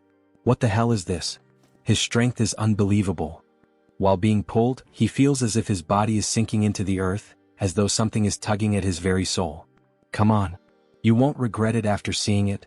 There's all kinds of interesting stuff. Weird, what just happened to him? Little Taoist, it's right there in that temple. Several statues are being carved by other disciples. Is this where you work? The environment isn't the best. That's right. He's responsible for moving the broken stones and even helped build some of these stone statues. So many statues. The Jingda sect can't possibly need this many. They're probably selling them to devotees to make money. That's not all. There's more up ahead. Taoist, look in here. He summons great strength to push the door open, and a cloud of steam rolls out. The protagonist starts to sweat. Squirming. He hears that whispered phrase, and when he looks ahead, he sees a mass of red living tissue, cells clustered together with eyes and a mouth, something hideously bizarre, almost beyond description. Beside it, or perhaps forming part of its body, are figures, people, writhing and moaning in pain. All of them are shifting around the room, circling the pillar. What is happening? Look, Taoist. Lift your head. What a gigantic statue of the Buddha. He jerked his hand free of the beggar and stepped back. Hey Taoist, don't leave. You finally got here. Why the rush? This place is dull. I'm heading back. That old fox is lying. He said the grand ceremony of universal salvation was near, so I couldn't wander around. Clearly, they just didn't want me to expose their illusions. The Jingda sect is nothing but a den of evil. As he runs all those statues and laborers, truthfully they look like demons and slaves. Is that thing alive? I don't know, and I don't want to find out. He dashes out of the temple. He has to escape this cursed place as quickly as possible. Amit Ba. One of the disciples sees the protagonist running. Benefactor, your heart is unsettled. Jingda sect Jianwei. Surrounded from both sides. He cannot escape, he will have to fight his way out. Then he quickly draws his sword and strikes the disciple with a tentacle-shaped head. He is cut in half easily, which even startles the protagonist. He is already dead? So easy? These monsters, why did they simply stop? Then tremors begin to shake the nearby buildings. Xianyang stays alert to what is happening. The buildings start to collapse and from them emerges a huge red monster, possibly made of blood or the remains of people. The protagonist does not even come close to the colossal size of the enemy. This thing. There is no way he can deal with it. He has to escape from the Jingda sect. They cannot let the people of Shijing City see the true face of the world-honored one. The monster begins to chase him. He runs and moves between the walls and rocks, falling in the air, looking like some kind of Spider-Man. When he looks down, he sees the sect leader. That is sect leader Xinhui. Don't try to stop me. He starts reciting meaningless words. No form, sound, scent, taste, touch, or thought. No eyes, ears, nose, tongue, body, or mind. When Xianyang finally reaches the ground, he realizes that his sword has disappeared. How the hell did he do that? Benefactor Xianyang, your 6 senses are tainted, your 5 aggregates are not yet empty. It is best that you refrain from using weapons. Found him. He's here. That's him. Dawn Taoist, don't let him escape. Silence. They are members of the sect, why such panic and disorder? Sect leader. It's not that we wish to panic, but this Taoist disciple suddenly attacked senior brother Jianwei. We came to demand an explanation. Then the old man seems irritated. Benefactor Xianyang. Why did you attack one of our disciples? Did he mistreat you? Sect leader Xinhui, there is no need to pretend any longer. He saw everything clearly inside the hall just a moment ago. Then he would like to ask you, Benefactor Xianyang, what exactly did you see? This. Wait a moment. When did that massive flesh monster disappear? What is going on here? Benefactor Xianyang, did you say that these statues and disciples turned into black sludge monsters and chased you? You cut this piece off with your own hands, why don't you examine it? It really just feels like ordinary stone. But, Benefactor Xianyang, let us continue. Was it here that you just saw those filthy things? This is impossible. It wasn't like this just now. It is just a huge golden statue. He saw it clearly just a moment ago. How could it be fake? Benefactor. You must be more aware of your own illness than we outsiders. Impossible. Is this all the time that the black Tai Sui he ate can buy me? The other curious disciples watch from afar. After all this, it turns out he is just a madman. We should ask him to leave quickly. What if he goes mad like this again? Alas. It is not a major issue for the benefactor to trouble our disciples, but it would be bad if he came here to disturb the world-honored one. Let us end this with you offering a stick of incense to the world-honored one. However, the protagonist seems a little hesitant. Benefactor, what is he hesitating for? He decides to take the sticks of incense and offer them to the world-honored one. However, he knows this is a lie. The world-honored one seems fake. This should be sufficient. Amitabha, please, benefactor. The stone statues and the disciples are also fake. Everything now is fake. Xinhui thinks he can deceive his senses, how laughable. After struggling between reality and illusion for so many years, do you think he cannot tell the difference between the real and the fake? He cannot remain any longer in the Jingda sect. No, he cannot remain in this Shijing city either. The next day at dawn. Senior brother Li, why have you returned? Have your affairs with the Jingda sect ended? There's no time to explain, quickly pack your things. We must leave this place immediately. Okay, but troop leader Lu and the others just went out. We will not wait for them. We leave now. Get Go Hua and the others moving. Hurry, hurry. Senior brother, where are we going? We are leaving the city now. Then we see the sect leader sitting in the main hall. Oh, poor child. If we had not found her earlier, she would have been drowned by her own father. Sect leader. Xianyang has escaped. He escaped? To think that the Sutra of the emptiness of the 5 aggregates still failed to delude his 6 senses. Come here, strike. Yes, sect leader. The moon hides the jade rabbit. The sun hides the crow. Naturally there are the tortoise and the snake. Intertwined and knotted. Intertwined and knotted, life and fate are firm. Yet a golden lotus can be planted in fire. Wriggling, wriggling. Gather the 5 elements and use them in reverse. When the work is done, become a Buddha and an immortal. Then the vessel is shattered with some little balls of light and transported into a jar. Since he is not willing to accept this, then go and bring Xianyang back. However, he was able to see through your methods. It is best to be careful. Yes, master, he will bring him back. Then the master enters somewhere and stores the jar. That scoundrel Danyang Zi has some incredible luck. He doesn't know where he found such a rare heart element like Xianyang. And we see a disturbing scene, several jars with vessels stored on a shelf. We see the protagonist group in the middle of the jungle, around the campfire cooking food. Senior sister, please eat a few more bites. These hanging noodles are a rare delicacy. She is not hungry. Senior sister, are you worried about senior brotherly? He brought us out of the city, but now he has left us here. Hey, he figures there must be some danger. Senior brotherly probably thought we were a burden and had everyone hide here first. Let's just wait here for senior brotherly. Yes, she unfortunately knows that. Although it is a bit cruel to say it so directly, as long as he can stop senior sister Bai's idea of going to look for senior brotherly. An explosion happens near them, the sky begins to grow darker with black lightning. That noise. Is senior brotherly fighting? Senior brotherly is in danger. Let's go, we have to help him. But, we are too weak, we can't help. Of course she knows that. If it weren't for senior brotherly on this journey, we would have died countless times already. We owe our lives to him. So, she needs to see him. If something happens to him, she will not be able to go on living. What a beautiful woman. 10 minutes earlier. His strength is still not enough. To establish a foothold in this chaotic and strange world, he must be strong enough. Even someone like Danyang Zi can become so powerful. Why can't he? But where does strength come from? Then a thought comes to his mind. If he cannot ask, then let him steal. If he cannot steal, then let him plunder. If he cannot plunder, then let him use dirty tricks. Wait. Steal. Plunder. Tricks. He begins to merge with his former master. No, it's not like that. Namo Haidana Dualai is the people from the Jingda sect. They have come, exactly as he expected. Where are they? Namolai, Pajadidi, Shubalai, Putasajuoi, Midalai, Najahinchi. With these strange words, something begins to be created. Amitba. Benefactor Shenyang, your heart is not calm. A body with several heads is formed to face the protagonist. You pieces of trash who worship monsters. He finally dropped the act, didn't he? He begins to play the Shino and summon spirits. Spirit attack. Benefactor Shenyang, he doesn't know what he is talking about. Then he begins to gather energy in his hand and crawl it. However, the spirit attacks his arm directly. Alright, this is working. Meanwhile, the protagonist is eating dirt. Come on, one more year of life. Everyone attack that fat one. Benefactor, the karma of Danyang Zi is upon you. If he leaves with it, I heard it will bring great trouble upon all the people of this world. It would be better to return with me to the Jingda sect. If you want to go back alone. Forgive me for not keeping you company. Tathagata Anuatara. Samyak. Sambodhi. A hand of blood begins to grow on the protagonist's sword. His sword. What kind of ability is this?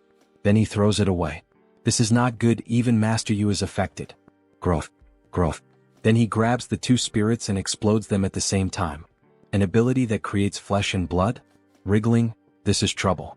He can no longer use his bell or his sword. Do not remain so obstinately lost. Amitba. It would be better for him to return with me, benefactor. The protagonist finds himself in despair. After all, none of his weapons work. He is not going. If those of the Jingda Gate truly have his best interests at heart, then how about letting him leave? Don't those of the Jingda Gate always claim to have a heart of compassion? He cannot defeat him if this goes on. He can only escape for now. He just doesn't know if this monster is fast or not. A heart of compassion. Wriggling. A heart of compassion. Huge thorns begin to emerge from his back and attack the protagonist, piercing even the enormous trees of the forest. Benefactor Shenyang is right. It is precisely because he has a heart of compassion that he absolutely cannot let him leave. He created a prison, a kind of cage with bones to trap the protagonist. If you enjoyed this video, don't forget to give it a thumbs up, it really helps. And for more content like this, make sure to subscribe and hit the notification bell so you don't miss any updates. Let me know in the comments if you'd like to see another part. I'd love to hear your thoughts. See you next time. Bye-bye.